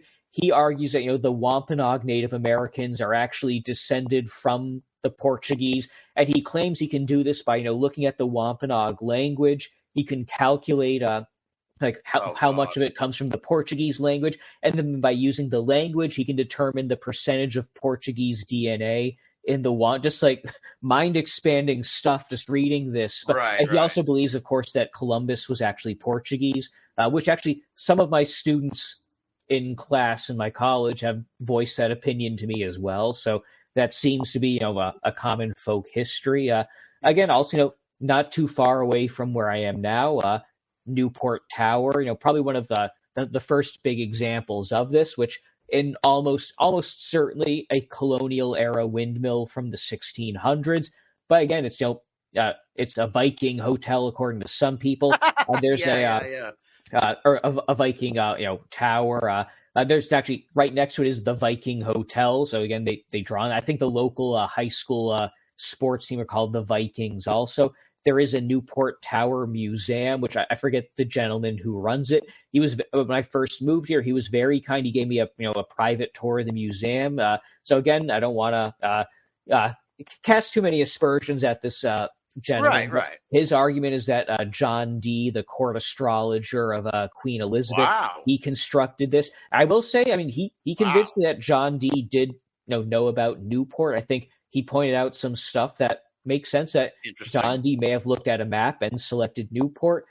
Now, whether John Dee made the Newport Tower as part of this, a cult tradition, I'm less convinced by that. But again, it just goes to show that, I think also it's, a random person walking down the street sees the Newport Tower, is, this is an old stone building. They see a Newport Tower museum, they wander in. They get told how this is a remnant of John Dee's lost expedition to Rhode Island in the 1500s. They're going to think, okay, sure, there's a museum here, must be true, and just kind of accept that. And again, I think this goes to show that again, there's an argument, just explaining things, doing that people who do their own research are doing a disservice to themselves. A lot of times you'll find people who want to learn things, and they stumble across people who are, we'll say, willing to educate them in alternative theories, and it's not always so clear what the the difference is between an alternative theory and a more mainstream theory. And again, it's sometimes stuff that is mainstream becomes fringe. Sometimes stuff that's fringe becomes mainstream. I mean, maybe like in 10 years, someone's going to be digging up near Dighton Rock and they'll find a Portuguese armor skeleton on maybe. I mean, probably not. My money is probably not. But again, there could there's just one discovery that's needed to rewrite what's accepted and what's not. Now, whether it's likely for that discovery to happen, that's a different question. But again, it's stuff. And I think there's also one thing that frustrates me, and you see this with flat earthers talking about scientists, or like some of these other people talking about historians. There's a conspiracy of historians who want to suppress new discoveries. Yeah. But I mean, it's just, there's nothing that's every historian wants. They're desperate to make these amazing discoveries to write new books. No one's going to say, oh, I wrote this book 30 years ago. Everything that comes after this is false. Same with scientists too. Everyone. So I think people who think that historians and scientists want to suppress new discoveries. I think you just need to talk with a historian, talk with a scientist, and everyone's, this is the stuff that we dream about, of making these, groundbreaking new discoveries. So I would love to, I should take a shovel and just start digging around there and see what I find. And Well, yeah, I haven't been down to the Newport Tower, but I remember you put a picture in the article that you wrote of, and I remembered that it's I don't know. I'd love to know the relationship there, but it's kind of like, at least from the America Stonehenge perspective, they boost it as kind of like a sister monument, and it's like, I don't know about that. So I'd be interested if I went to the Newport Tower, would they have a thing for America Stonehenge? I don't remember seeing one there. There's an organization called, and I'm going off memory, the New England Antiquities Research Association. I think that tend to promote. I think they're big in promoting the Guimont in Connecticut and America's Stonehenge. I think they may be at least with the America's Stonehenge Museum. I think they're more directly associated with that. The guy who runs the Newport Tower Museum, I don't think he's part of that. But this is a group again, and in some cases, they do what broadly might be considered legitimate research with a lot of colonial era Native American artifacts. A lot of people who have been interested in this field have done a lot of work promoting actual Native American artifacts. So there's a sense Native Americans didn't use stone, didn't mark their territory, which is not true. Again, so you have people who are willing to use these venues to again try and dispel some myths about Native Americans, but they're also willing to give credence. So Vikings came and settled Boston 1,000 years ago, and Boston was actually the capital of the Viking Vinland colony, which again was a major view around the 20th century, or the start of the 20th century, and probably not as historically accepted now. Yeah, well, what's interesting with American Stonehenge, because I was thinking about this as we were talking, and it's like it has no sort of, it's just shrouded in mysteries from their perspective, I guess you could say. They're like, no one knows who built this, and no one's quite sure how old it is and why, and they offered no real sort of legitimate theory in a sense, from what I can remember and this is from going there all these years. I was just kind of thought that they tried to pass it off as like from an ancient culture. I think Native Americans, but maybe not even. Maybe the Vikings. I think they kind of just kept plastering on different ideas onto it too. So it's hard to even gather what the fuck they're trying to say, other than it's a mystery. We found these rock remnants, and we don't know who made them. And it's like, I don't know. Again, I think if I remember right, I think they were saying like ancient Celtic people. I think that's what I kind of remember from my. All right. And again, you can see like at different times, like early 20th century, the Vikings are very popular as a theory, so that gets brought up a lot. Then Celts become a lot more popular, and again, it's a guy from. An insurance guy from Hartford who's a big promoter of America's Stonehenge in the like 1930s, and his ideas get brought. It's a Barry Feld with America BC. I think that's the big book that really promotes like America's Stonehenge and a lot of these other ideas as well. Yeah. But like again, there's kernels of truth to this, where I know, especially in like the Guimont, where there are these areas where like Irish settlers would come over in the 1600s, build the type of stone walls that they would have in Ireland. Then they would abandon the area, it would get overgrown. Generations later, you would get new settlers come in from the UK and say, oh, this looks a lot like the stone walls back home in Ireland, but they're in this completely overgrown region, and not quite putting two and two together. So you get these waves where nature can reclaim things, make things seem old. And again, they are actually seeing remnants of stone structures built by Irish settlers, just not from thousands of years ago, just maybe 100 years earlier. Right. Exactly. Yeah. But to the untrained eye, they're like, these are thousands of years old. It's like, I don't know, dude. Exactly. Yeah. So you were looking at the Betty and Barney Hill archive. That's how you wound up at America's Stonehenge. Yes, I was doing research at I'm sure most viewers know, but just in case, Betty and Barney Hill, kind of like the prototypical alien abduction experience in his 1961, if I'm remembering right, and it becomes very publicized in 1964. Again, interracial couple, they're coming back from a vacation to Montreal, middle of nowhere overnight. They're they encounter something that becomes the first alien abduction account, and they recount that through hypnosis, and a lot of the tropes are what becomes the stand, or at least becomes the basis for the standard alien abduction lore, when like it kind of becomes more exactly. Right, and there's some, it's not quite the full alien abduction, like will emerge with Bud Hopkins and Whitley Strieber in the 80s. There's some elements that are more similar to earlier contactees. More quaint. Yeah, it's and it's interesting that Barney dies He dies in 1969. He has a much more guarded, I think, response to it. Betty kind of comes around and is much more much more of a kind of enthusiast about it, her experience. And very interesting, too, that, reading through her papers, her letters in the archive, it's Betty and Barney Hill. It's mainly Betty just because she wrote a lot more. She lived much longer. I think she died in 2004, I believe. Again, she's very critical of a lot of later alien abduction reports from the 80s, from the 90s. And she's very dismissive of Bud Hopkins and Whitley Strieber and John Mack, kind of like the big alien abduction researchers. She thinks that they're skewing abduction reports very towards this more sinister end. And again, you can see, she does endorse.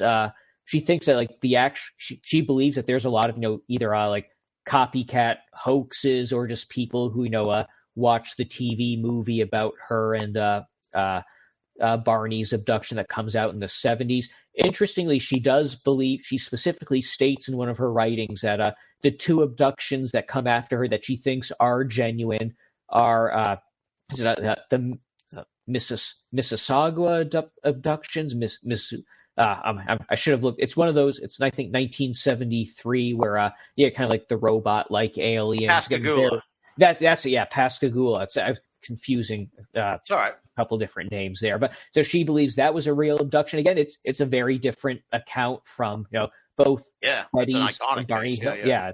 And then she does also say that she thinks that Travis Walton's account is a genuine one, which is also funny in that I think most people will think that Walton's account will be generous. We won't say he's a hoaxer, but that his account may have been influenced by the Betty and Barney Hill story, especially coming so soon after the TV movie about them came out. And I know there have been accusations of Travis Walton being very interested in, I guess, the payment for his story. But I've never interacted with him, but there was some chatter in the last few years. The story kind of has been cast in a new light, we'll say. Yes, you have to do your own. Do your own research on that. Yeah, exactly. It's open to interpretation, much more than I think Yeah, it's been given a second look by some Yeah. skeptical folks. But yeah, that's interesting that the Pascagoula case is pretty, I mean, from what I understand, that's a pretty solid case. At least that something really strange happened to those guys. And it's interesting too to see, it is one of a very few number of abduction accounts that come out in between Betty and Barney Hill and when abductions kind of go mainstream with the start of the 80s. And I say that because there are other stories. More of an encounter than an abduction, almost. Exactly, yeah. I don't know if they were taken aboard the craft or not. Now, I thought they just saw the guy, the alien, or the being, or the robot come out. I think they were taken, if I'm remembering. They may have been taken. I don't remember now. I didn't prepare for a Pascagoula episode, folks. Jesus, get off my back here. But yeah, it's a weird case, that's for sure. It's all. I've always enjoyed it too. And one thing also going in, I always thought that you could look at Betty and Barney Hill, maybe not as the first abductees, but as kind of part of the contactee trend. Betty herself, she's very critical of the contactees, or no, I mean she's very joking about them, and obviously if you read a lot of the contactee accounts from the 1950s, it's easy to find them kind of humorous, kind of very quaint. So she herself at least did seem to think that there's very distinct elements that she did not consider herself a contactee, and a lot of the early reporting also the term contactee is used because I think that's just the terminology of the time. Abductee, abduction does come out very surprisingly quickly in the 60s in writings about Betty and Barney Hill. So I didn't realize that the term alien abduction, abductee, comes out that quickly, but it does seem like that was a very big turnaround that emerges there. Yeah. It's an interesting case. There'll always be people skeptical of it, but it's just a strange, there's part of me that's like, okay, look, if this didn't happen to them, somebody wanted it to appear like they wanted that in the zeitgeist or something. Like I haven't completely signed off on sort of the idea that it was like some kind of psyop or whatever to like introduce the idea of alien abductions into the minds of people or something. There's something really just strange about how that took hold and became such a crazy story. But I think a prominent part of it too was that they were prominent people in New Hampshire politics. Oh yeah. And so that's in the civil rights movement in New Hampshire, which I had known about, but I hadn't really given much thought to, I guess you could say, till I was reading your article, and that kind of refreshed my memory. I had read Stan Friedman, Kathy Martin's book long ago, so of course I knew that, but I'm like, I hadn't really. But it's just interesting too that their whole with the conspiratorial aspect, like their whole work in the civil rights realm got completely upended by this incident, which is an interesting sort of like, okay, that's that raises an eyebrow, I guess. Yeah, I mean, like they helped chair Lyndon Johnson's reelection campaign in New Hampshire. They're invited to Lyndon Johnson's inauguration in 1960. I mean, they're big figures, and they're lifetime. Like they're one of the, or Barney at least was one of the leaders of the NAACP in New Hampshire at the time. And again, he's very worried that hearing about alien abductees is aliens flying around. This is going to completely upend his work, and and to a degree it does. I mean, it's without a doubt it overshadows everything else. He's on he's on national radio, he's on national television. It's not the end of his work, but without a doubt, I mean, I think exactly what he didn't want to happen. Distraction. Yeah, exactly. He's known for being an alien abductee. He's not known for his civil rights and political work. And the same with Betty also. Although again, she did remain active in politics. I mean, I don't think she was very effective, but she wrote a lot of letters. She's very she's lobbying various political leaders, not about abduction. She's writing to political leaders in New Hampshire about New Hampshire political issues. So again, she is remaining. Her life was not entirely UFOs afterwards. It may have seemed like it, but again, without a doubt, I think that became much more prominent. And when one aspect of your life becomes more, prominent, that's going to put the other parts kind of into eclipse. Right, exactly. And like you're saying, like if you're going to appear on TV or be interviewed, like that takes your time away from whatever else you might want to be doing. So that's kind of the whole. That's just life, right? Now, I haven't been to the archives themselves, but reading the article, I really wanted to go there and check it out because it's like, Yeah, it sounds pretty cool. Like take people sort of into that scene, if you will, the Betty and Barney Hill archives. It's in University of New Hampshire, right? Yeah, University of New Hampshire. I think it's the Diamond Library in their main campus in Durham. Again, it's open to anyone who wants to do research can go there. I think I mentioned while I was there, I was the only person there in the special archives of the library. But someone called on the phone. Clearly was setting up a visit to go through the archives after me. I think for some TV production, maybe. I'm not sure what ended up airing, but yeah, I mean, it's in a basement of the library. It's in a reading room. You have to sign in at the front desk, but you sign in. There's a reading room. You can bring your laptop, your computer, your pen and or pencil and paper. I think not pen, but pencil. They require you, and they'll wheel out the boxes of personal files. There's a guide online to what boxes each contain. You go through them. There's some special materials as well they can take out from you. They have the ceramic bust of Junior, the alien head that Betty had made. Right, There's the dress that Betty wore is there. That's part of the archive. You can see that. And so how do you? You're just like, hey, can you get the dress? I'd like to take a look at it. Yeah, you can ask them. They'll bring they'll put it in one of the side rooms, open it up, and again. On a busy day, there might be other people in the archives looking through other materials, but again, you take out the Betty and Barney Hill stuff. And at least as far as I'm aware, I don't think anything has changed since. Yeah, I mean, it's one of the things where UFOs are so prominent now. I think many researchers who are getting into it don't know how easy it is. I mean, again, you have to drive to Durham, New Hampshire. Right. Yeah. You might need a hotel, but again, you don't need any special credentials to look at, a lot of the case zero stuff of the modern UFO area. Anyone who has an interest can go, and no one's going to stop you. No one's going to gatekeep you. You can look through all the stuff yourself. And again, I mean, now I'm starting to sound like a curmudgeon. It's a lot easier just to make a TikTok video than it is to actually go do research and see what actually someone said at the time, or to see the This goes beyond just UFOs or flat Earth. I mean, again, I think it's a wider issue with research in the paranormal field, we'll say. Yeah, well, it's for most of these folks, it's like a hobby, so it's hard to. Right. I can give them kind of a pass on that in a sense, but I think also it's maybe I don't know how old you are, but I think it might be kind of an age thing too, where it's at some point you kind of like,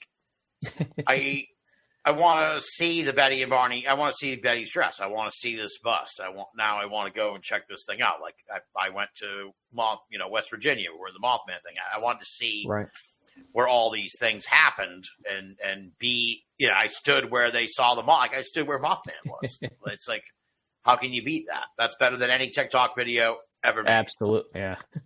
Yeah, I mean, honestly, if I was, like a 20-year, I probably would not be doing it. I think, there's a certain age where you're more inclined to do this. So maybe some of these people will grow up and become, more willing to go out and do the research. But I think that also leads, in issue two, where you have people who, portray themselves as, UFO experts, cryptozoology experts, and their expertise is, doing the research, which is watching YouTube videos of other experts. Yeah. I think, obviously people who are interested in UFOs, cryptozoology, any of this stuff as a hobby. I mean, obviously, if I watch movies I'm not going to go make a movie as, instead of what, but I think if you're going to portray yourself as an expert, as like someone who does research, and your research, your expertise is just watching other people on YouTube. I think that's where there is maybe this circular element of the modern field and probably why, there is that lack of historical knowledge of what's come before, because it is ultimately, a little bit of a social media Ouroboros. You took the words right. I was just going to say Ouroboros. Yeah. Well, it's at the risk of offending people. Like people need to understand. Like there's nothing wrong with being an enthusiast. That's like, but if you say you're like a UFO researcher or a Bigfoot researcher, it's very like Ed's saying, it's very. Are you really? What are you researching? Like just reading a lot of books and watching a lot of YouTube videos. It's like, that's why I never really said I'm like a UFO researcher. I'm not really, or a Bigfoot researcher or ghost. Like I'm not actually doing. I'm a paranormal researcher in the sense that I'm researching the world of the paranormal, like the people in the paranormal, not the paranormal itself. So that's about as far as I would go with ever even tagging myself a researcher. Otherwise, I'm just an enthusiast. I'm just a fan of these weird things, and I'm an observer of them. But it's like, yeah, people, they throw around researcher pretty loosely in the world of the paranormal, that's for sure. Yeah. And, it's I think there's also, a degree of what exactly counts as research that's even, right. from people in the field. There's some, again, if you think, I've talked a bit with an author, David Halpern. He wrote a book a few years ago called Intimate Alien, and he recounts his own childhood as a teenager in the 1960s who was interested in UFOs and trying to interview people who were witnessed UFOs, try to find landing sites. As a teenager, I think there is a certain element of that was maybe a bit more common amongst the enthusiasts. I think. Yeah, probably the a degree DIY. of it. I think maybe it's also it was you don't have not to kind of say that social media is bad. I don't think it's bad, but I think there's an ease to it that I think precludes if you have to travel to talk with someone else who's a big fan of flying saucers, you're more willing to travel with them to see some reported sighting, and I think there's a bit less of that now. Yeah, for sure. And the immediacy of everything makes it so why home. Look, it's like, why would I go to the football game when I can watch? It's better to watch it at home on TV. It's like they've made everything so comfortable now that it's they almost discourage anyone to do anything.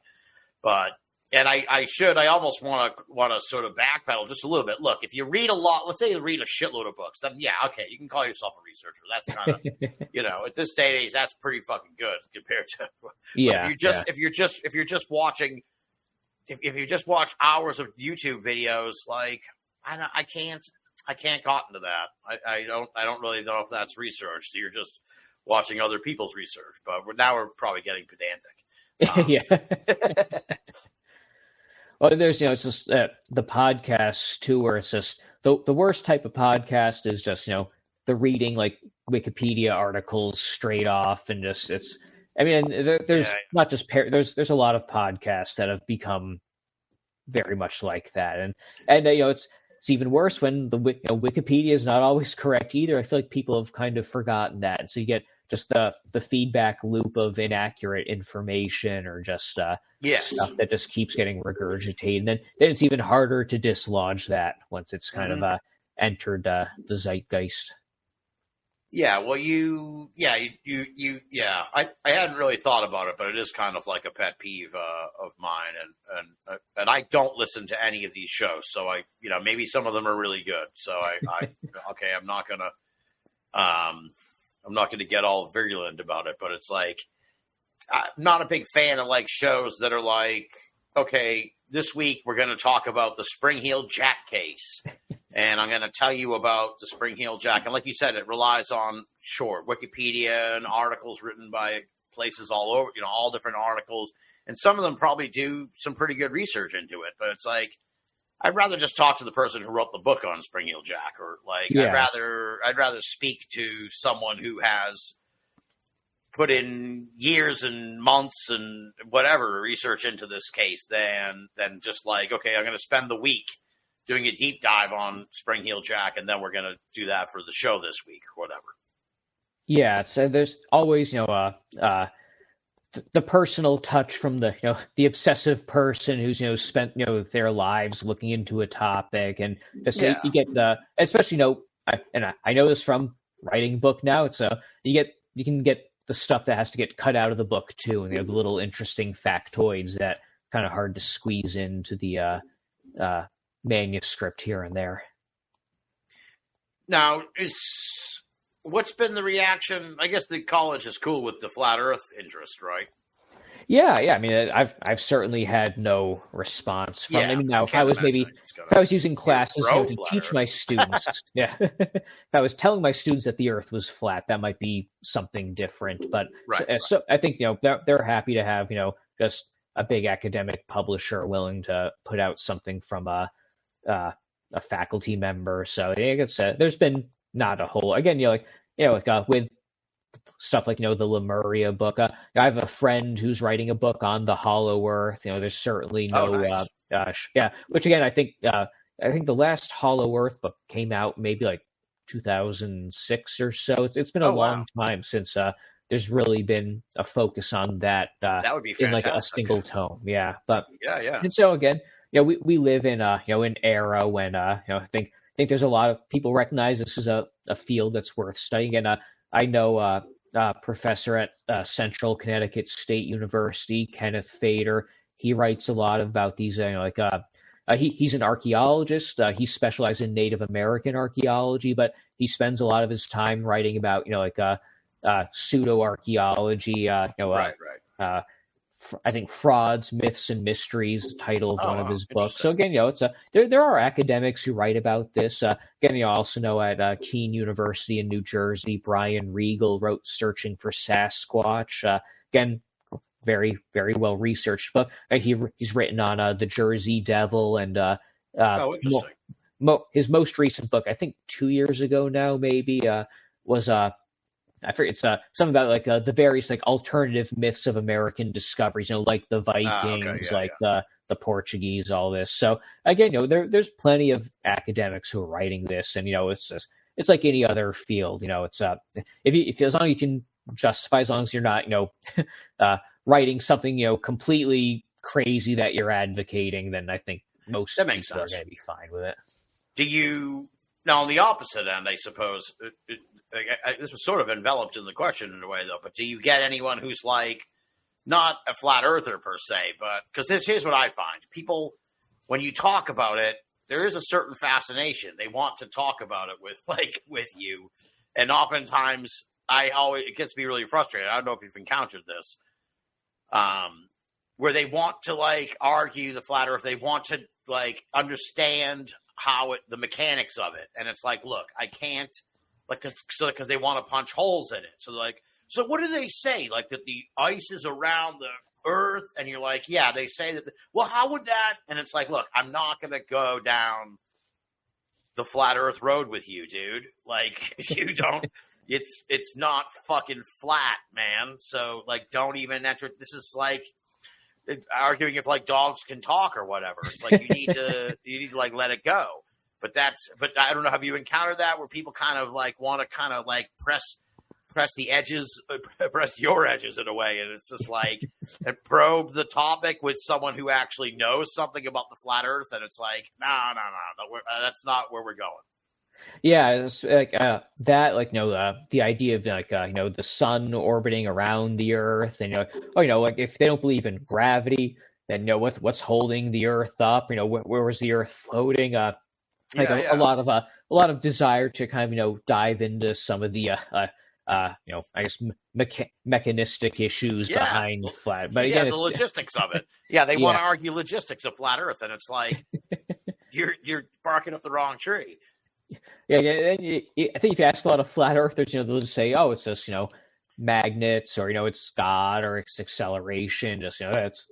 I think a lot of them aren't as concerned with it. Either. Again, when you tell someone like I'm writing about I know people who've written about spiritualism. No one's gonna say like, oh, but where do they think the ectoplasm comes from? Oh, ghost, it's magic, whatever. It's just I think there's certain things where it does. there's a certain incredulity. I think again, especially amongst a certain set of more liberal secular academics, I think that are find it very hard to kind of perceive this. Now, I think in the humanities, I think it's more used to taking the beliefs of other groups at their own values. I think maybe there's a bit of interpretation from that. I think more from kind of the STEM fields, like physics, astronomy, mathematics. I think that's where the more incredulous inclined, or the more argumentative will say. Again, I'm reminded also that's one, I think inadvertently, one of the big popularizers of the flat Earth idea was Neil deGrasse Tyson, an astrophysicist who I think didn't quite seem to grasp, just like by trying, to point out all the various inaccuracies of flat earther ideas. It was maybe helping, popularize it to some extent also. But I think it also is a reflection of a certain, we'll say a certain pedantic streak in his personality also. That He had to take them down a peg, where it's like, no, dude, just by talking about them, you're raising their profile to a level that now more people are getting tuned into the flat Earth. Yeah, that was on the upswing of that, the late 2010s cycle.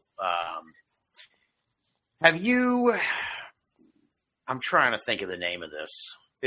We may have even talked about it when you were on the show back in 2020.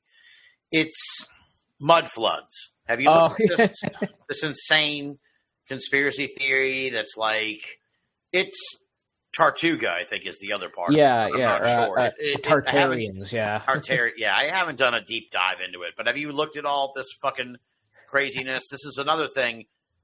Again, I may have mentioned this to you at some point, but it was like, as the Flat Earth Convention was winding down in Dallas that weekend I went, there was like a couple of dudes like off to the side, and they're kind of like looking at their phones and showing each other videos and shit. And I'm like, and they were like, they were ready to jump ship. They were ready to leave Flat Earth and go to Tortuga or Tartaria and the mud floods. They're like, there's some real good work being done here by this YouTube channel on mud floods and all this. And I'm just like, I'm fucking 3 days deep into a flat Earth convention, dude. I'm flying home tomorrow. I cannot even touch this mud flood Tartaria shit that, like, you can't drop a brand new crazy ass conspiracy theory on me, man. I'm fucking done.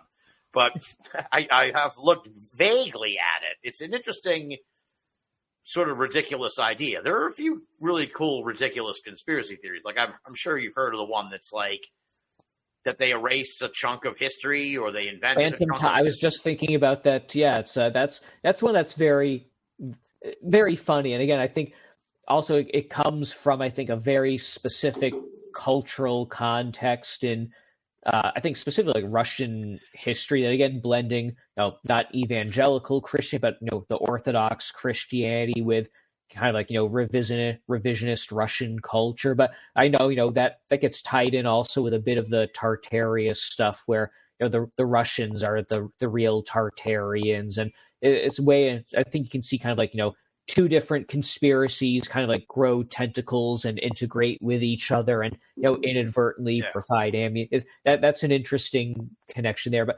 I've looked a bit into mud flood Tartare, but again, like you, I know the gist, but it's too much to dive into. But it does seem like that became really, it does seem like it took off a lot in recent years. I mean, I know it had existed, I think, before the pandemic, but it seems like kind of a major post-pandemic explode. Yeah, and but that the Phantom Time is there's on the surface that makes maybe more logical sense than flat Earth as an idea, but at the same time, it's so esoteric and complicated that it seems like almost paradoxically less believable than flat Earth, because you have to get into so many but you revise the medieval chronologies, and that's why these years don't actually and just I think if you have to explain your conspiracy to that extent, like here's what the medieval Orthodox,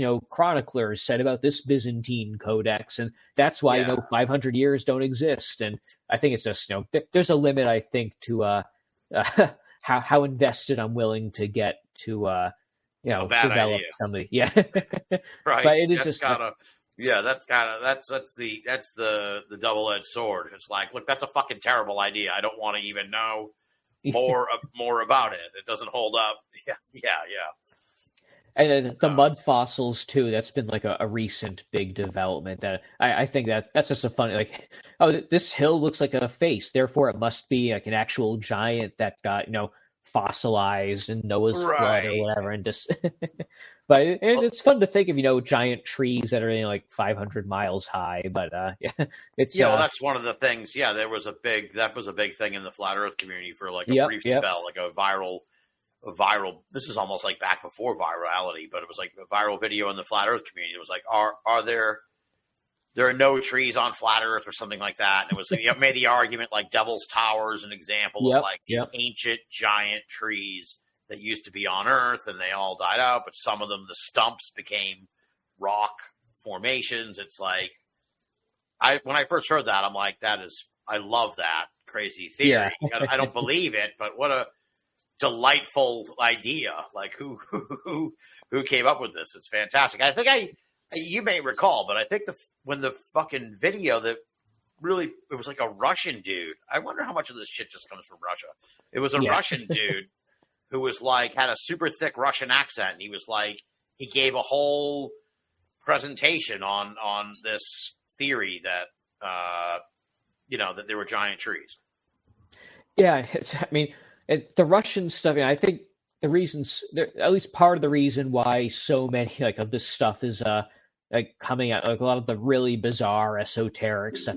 It's their attempt of trying to integrate aspects of their society, their history of a superpower that has completely collapsed from like 30 years ago. It is a bit interesting to think of like, in a few decades is our modern American conspiracy is going to be further going along similarly bizarre lines as the U.S. Potentially slowly kind of moves along in its history towards its decline eventually. But more than once I've thought that some of the really weird Russian stuff is maybe a glimpse of what American conspiracy theories will be like in a few decades. But that's going to be the dark stuff to come back to. That might be applicable in the sort of secret space program conspiracy. Oh yeah, absolutely. Where it's like sort of like, look, we're not this failing nation. We actually have a secret space program that's running concurrent. We've been to Mars, we've been to Jupiter, we've been all over the place. So you just don't know anything about it. We're a great, even greater than you can imagine country. It's like, maybe that's just overcompensation. I never thought about that. That's a great point.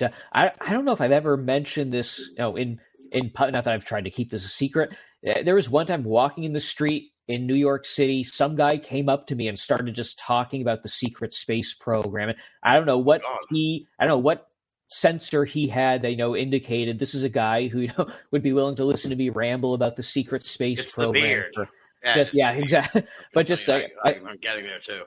I thought he was talking to himself for a while. So I was just tuning it out, and I realized, he's following me, and he's talking about going in a spaceship to fight the evil clone of God, and just I was like, this sounds great. Like I think one of the things that Jurassic Park was part of a propaganda, to get people used to the idea of cloning gods, that God without a soul could be cloned, and then he was going to be in space, and the secret space program was going to fly missions against the evil god. I was like, this is great. Then as soon as some other person walked by, immediately just fixate on them, turned around to start following them in the other direction. Yeah, and you were like, hey man, I was really doing that. Where can I subscribe to your newsletter?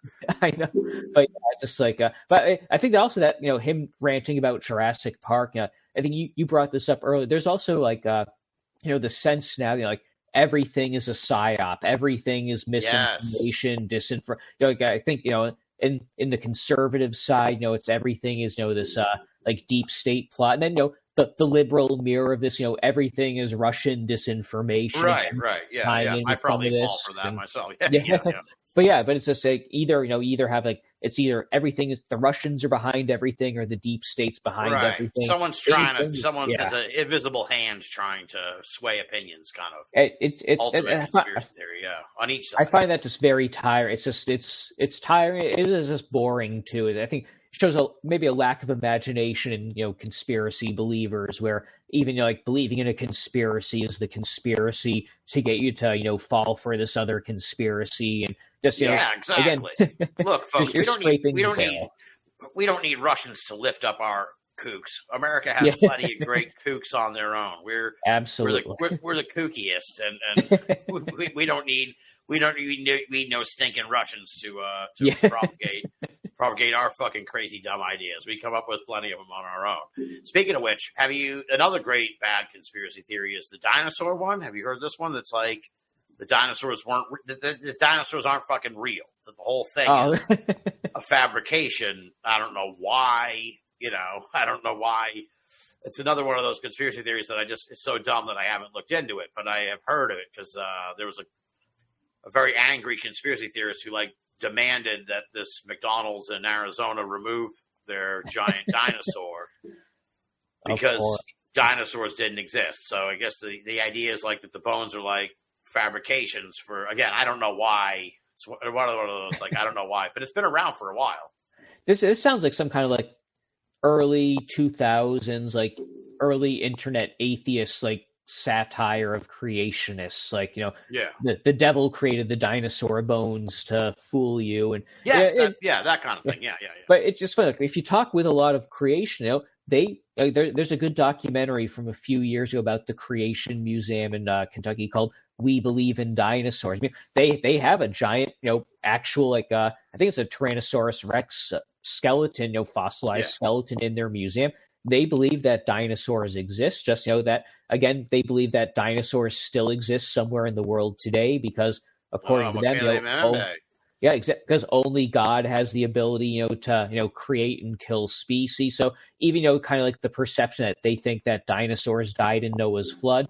No, because you can't have extinction of kinds of creatures. Only God can do that. So extinctions don't actually happen. Again, you can see how this has a certain maybe political slant as well. But I think also it's a recognition that dinosaurs are cool. Kids love dinosaurs.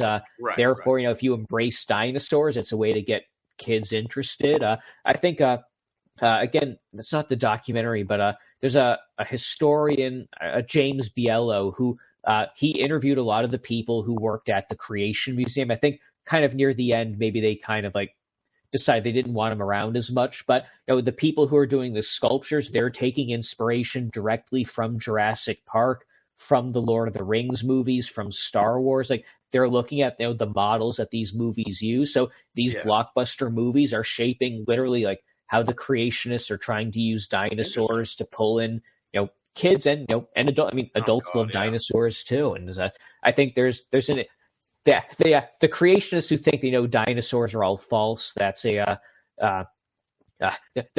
behind the times, surprisingly. Right. I do know there is a. That's interesting, yeah, because dinosaurs, it makes sense where it's dinosaurs are the lure to get you to come. Exactly. It's no, look, man, we not only do we believe in dinosaurs, we think they're still around. Right. Exactly. Fox, man, give me here's $20. I want to get into this giant ship. I'll be honest, talking to you tonight about this, we were kicking around, so we do this thing, friends of us, we all kind of go. So now I'm kind of I got to look into this because that would be a place I would like to go see, that giant boat. I hope it's still open, but that enormous, it's a whole experience. It's allegedly, a full-size replica of Noah's Ark. Again, there's different, ideas of how big Noah's Ark was. I don't know how they're interpreting this, but I've heard, I have a friend who went there, who's a paleontologist. She said it's worth going to see it, so I've had it. It's been endorsed. That's awesome. I have heard it's almost 10 years old now or so. I've heard it leaks when it rains, which is kind of funny. Yeah, I heard that. That's almost too good to be true. But I would like to go there too, just to experience it once. Right. Yeah. Right. Yeah. You have to go take it in once. I feel like. I mean, again, props to Ken Ham for building. He knew what he was doing when he built that thing. It's it's a great draw for sure. Talk about roadside attractions. That's exactly, yeah. That's one right there for sure. Now, the Megalodon, this paper you wrote, I was a little confused, but I think I figured out what you were trying to say. It was very scientific, so I was like, wait a minute, what? What's going on here? I'm like the Dusty Rhodes. I needed Common Man style. So what you're saying is that the Megalodon has become kind of like a modern, real, more not necessarily as plausible, but like how people think Nessie is a plesiosaur, right? Right. The idea that Megalodon is still out there hanging around in the ocean.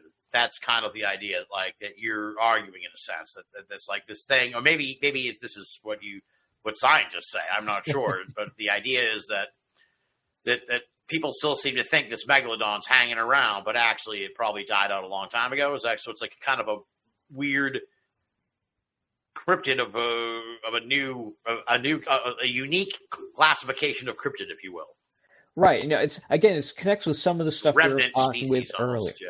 Exactly. Yeah. And it's that, there before, the modern age, there are no like myths about megalodons still, no culture thinks that, megalodons were still around. There's no, mythologies of living megalodons. I mean, ancient, or not even ancient, but, people, pre-modern people around the world knew about megalodons, in as much as they found megalodon teeth. You can find megalodon teeth in religious ceremonies around the world. So again, and it's debated about how much, they knew it was a separate species than, say, great white shark teeth. Not entirely clear about that. But really, the idea that the megalodons still exist, which, by the way, it's a TikTok thing again. We're coming back to TikTok. But again, this comes from efforts, from modern science. The origin of modern oceanography, of charting the ocean floor, comes from a British Navy expedition in the 1870s, HMS Challenger. They went around the world trying to chart, the ocean floor. They dredge up some megalodon teeth from, the seafloor. This becomes the basis for an interpretation that these teeth are only a few thousand years old, so therefore megalodons could still exist. This, supposedly scientific interpretation, although I've recently heard there's another guy who does a lot of megalodon research, Tyler Greenfield. He just published an article pointing out that the guy who actually made this scientific interpretation of the megalodon teeth, he himself was big into cryptozoology, which is something that I did not. So again, there's hidden elements here as well. But ostensibly, this is an oceanographer using oceanography, coming up with a scientific justification for this giant shark is still alive, or plausibly still alive in the modern era. And as a result, all of a sudden, there's all these megalodon sightings. It becomes a cryptid, thanks to books like Meg, but also Jaws, the original Jaws, the megalodon. It's not physically in Jaws, but it's discussed in Jaws. The Hooper character, Richard Dreyfuss in the movie, he talks about, what if, the shark is actually like a baby megalodon. So there's that connection in Jaws as well. But essentially, this is, crypto. Put into the zeitgeist.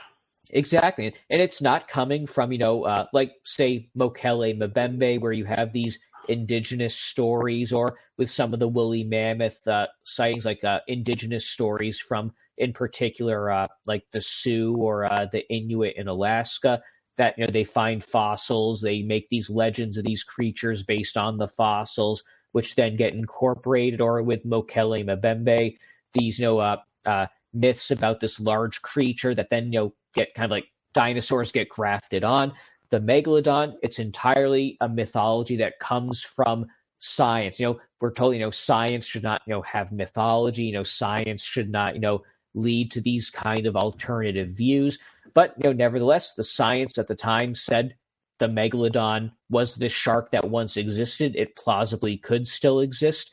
Even if that gets revised, it's no longer believed by mainstream science. But this is a cryptid, this, a mythology of this living creature that is, quote, because of science. It doesn't come from any kind of like pre-existing religion or mythology. This is a myth that comes from the interpretation of science, which is, quote, again, air quotes, supposed to not happen. Science Right, supposed to right. clean up mythologies, not introduce them. So it's kind of the reverse of what we might think of as Interesting. the root Yeah. cause of this. Interesting. Yeah. Well, because I kind of remember, like, you left wondering sort of like, where'd this megalodon thing even come from? Because it's like kind of burst on the scene over the last few years too, especially or since the turn of the century, where it was like, wait, now there's a giant super shark that's apparently like in the ocean that it's, in a way, it would be, in a sense, it sort of mirrors the argument, the Gigantopithecus argument, Right. which is like that the Bigfoot is a remnant Gigantopithecus that's just still hanging around, that somehow managed to survive into modern times and evolve into something we know as Bigfoot today. Or, you get the discoveries of Neanderthals, and then that's, adapted to, these alternate humanoid forms that used to coexist with humans. So therefore, if you read some like Bernard Hoovelman's later stuff, everything is a Neanderthal according to him. Like, fairies, God, it's all Neanderthals that are still, the jinns are Neanderthals. He wrote some article about, trying to say that, the Prophet Muhammad is hanging out with Neanderthals, and that's where all these like Islamic teachings come from, which is a very interesting point of view from there. But again, it's these ideas of interpretation of interesting things in nature then seem to be able to justify things, and even in, again, the Victorian era, this is called the Turanian hypothesis, that not a lot, but some people in the Victorian era had this idea. They're discovering things like Neanderthals, and this is leading to the idea that fairies, goblins, elves, and Scandinavian culture, that this is actually like folk memory of early interactions with Neanderthals. And so in a way, again, this is reflected back in kind of the 1800s mythology, folklore, anthropology studies. Interesting. That's really interesting. I think I mentioned this when we had I don't know if it was Chris Cogswell and Bernie Mayhew from Mad Scientist podcast. I think we had them on the show, and I think I brought this up on the show, but and I don't expect you to really know the answer to this, but this may be a seed for a future Binnall America. I'll just put it out there in the ether, but I have always been fascinated by, like, how did they find these giant bones? Like, how did they even come up with fucking dinosaurs? Like, it must not that they came up with them, but like, how'd they figure that out? That's so. It's just from the bones they found in the ground. Like, I'd love to revisit that journey of human understanding. So maybe someday in the future on the show. But yeah, that always kind of struck me as, like, talk about, like, human achievement. Like, absolutely. We found these bones on the ground. Now we can tell you that they belong to these. Although, it's interesting if you look at the evolution of dinosaurs, like, the way they're depicted has changed over time, like, subtly, till it's like Santa Claus. It's like it changes a little bit. They gain, to the point now where they're like, I think a lot of them, they're like, they a lot more than when I was a kid, which was like 30 years ago now. When I was a kid, it was just like they were all like super scaly, like lizard things. And now it's like, no, a lot of them had feathers, turns out. So a lot of them, and it's like, wait, what? So they are depicted. I've seen dinosaur bros complain, like, on Twitter. There's like, they're making the dinosaurs look wimpy now because they put feathers on them. It's like, well, they figured out that they had feathers, dude. I don't know what to tell you. Exactly. Yeah, like 2 or so years ago, I remember that being a huge uproar. Like, for some reason, that became, like, for about a month, like a big culture war argument. It's again, this ridiculous stuff where, it shows how unpopular scientific advances are going to trigger responses, not based on any kind of competing scientific view, but just becomes kind of like a political, cultural signifier. Like, if you believe that, if you reject dinosaurs having feathers, it's kind of the same thing of throwing out, I'm open to the flat Earth idea. It's not necessarily something you fully believe in, or maybe even care about on its own. But again, just shows that you're of a certain persuasion, certain signifier. Your fellow there. traveler. Yeah, you're a fellow exactly. traveler. Yep. Yeah, you're willing to throw the idea out there.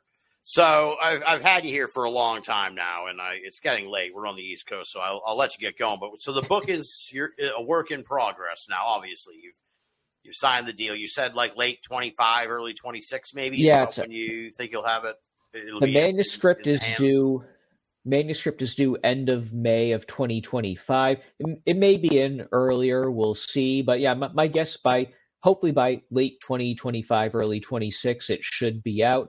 It'll be around 120,000 words in length. So a nice meaty text to sink your teeth into. So hopefully it'll be worth. I'll say it definitely will be worth the wait. This has been again something I've been working on in some form since 2019. So slowly, bits and pieces, but this will be coming out, and I'm very interested in the reception to that. I hope my dream is that some flat earthers will read this. I would love to have some conversations with them, discussing the receptions with them. So that's my goal. Maybe go to a flat Earth conference and set up a table and sell a few copies there. I'd be interested in the reaction.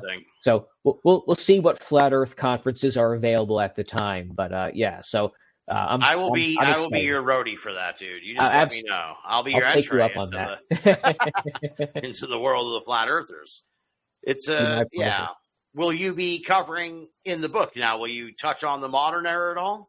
I will. It's going to be about one chapter. I have an idea for an approach of it, but I am again. We haven't talked about it much. But there's some modern-ish developments in the Muslim world in particular, and I've been interested in charting some of that. There is I believe he's a Moroccan researcher, Shafiq Greiger at I forget the name. I think it's Mohammed II University in Morocco, where he has been doing a lot of research on the current flat Earth movement on Arab language social media. So that's something that's completely outside of my field of expertise. But from my understanding from talking with him, is there's an entire completely at the same time, but a completely parallel like Arab language, like specifically Sunni Muslim extremist, like flat Earth movement that's been kind of developing as well. Which again, is kind of interesting that you have, in the West, this English language flat Earth.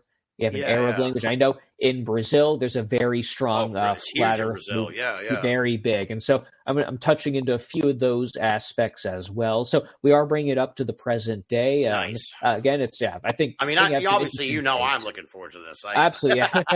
And I promise I'll get you a copy once it's out for sure.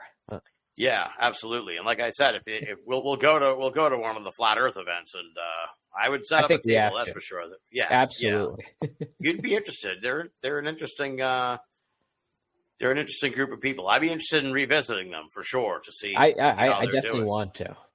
We didn't necessarily get into this, but it's worth mentioning because we're the two flat Earth guys at this point, right? So I think we've talked about this in the past, but there was a really unfortunate turn of events with the flat Earth people with regards to the pandemic. I think we talked about this, in chatting online. It's like, as one might imagine, the flat Earthers were not big fans of the pandemic, and in turn, also the vaccines, and so some of them fucking died, and two of the super prominent ones.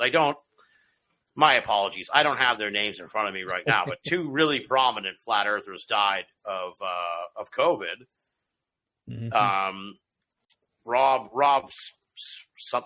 with an S something. Yeah. And the guy in the Flat Earth movie who did the experiment.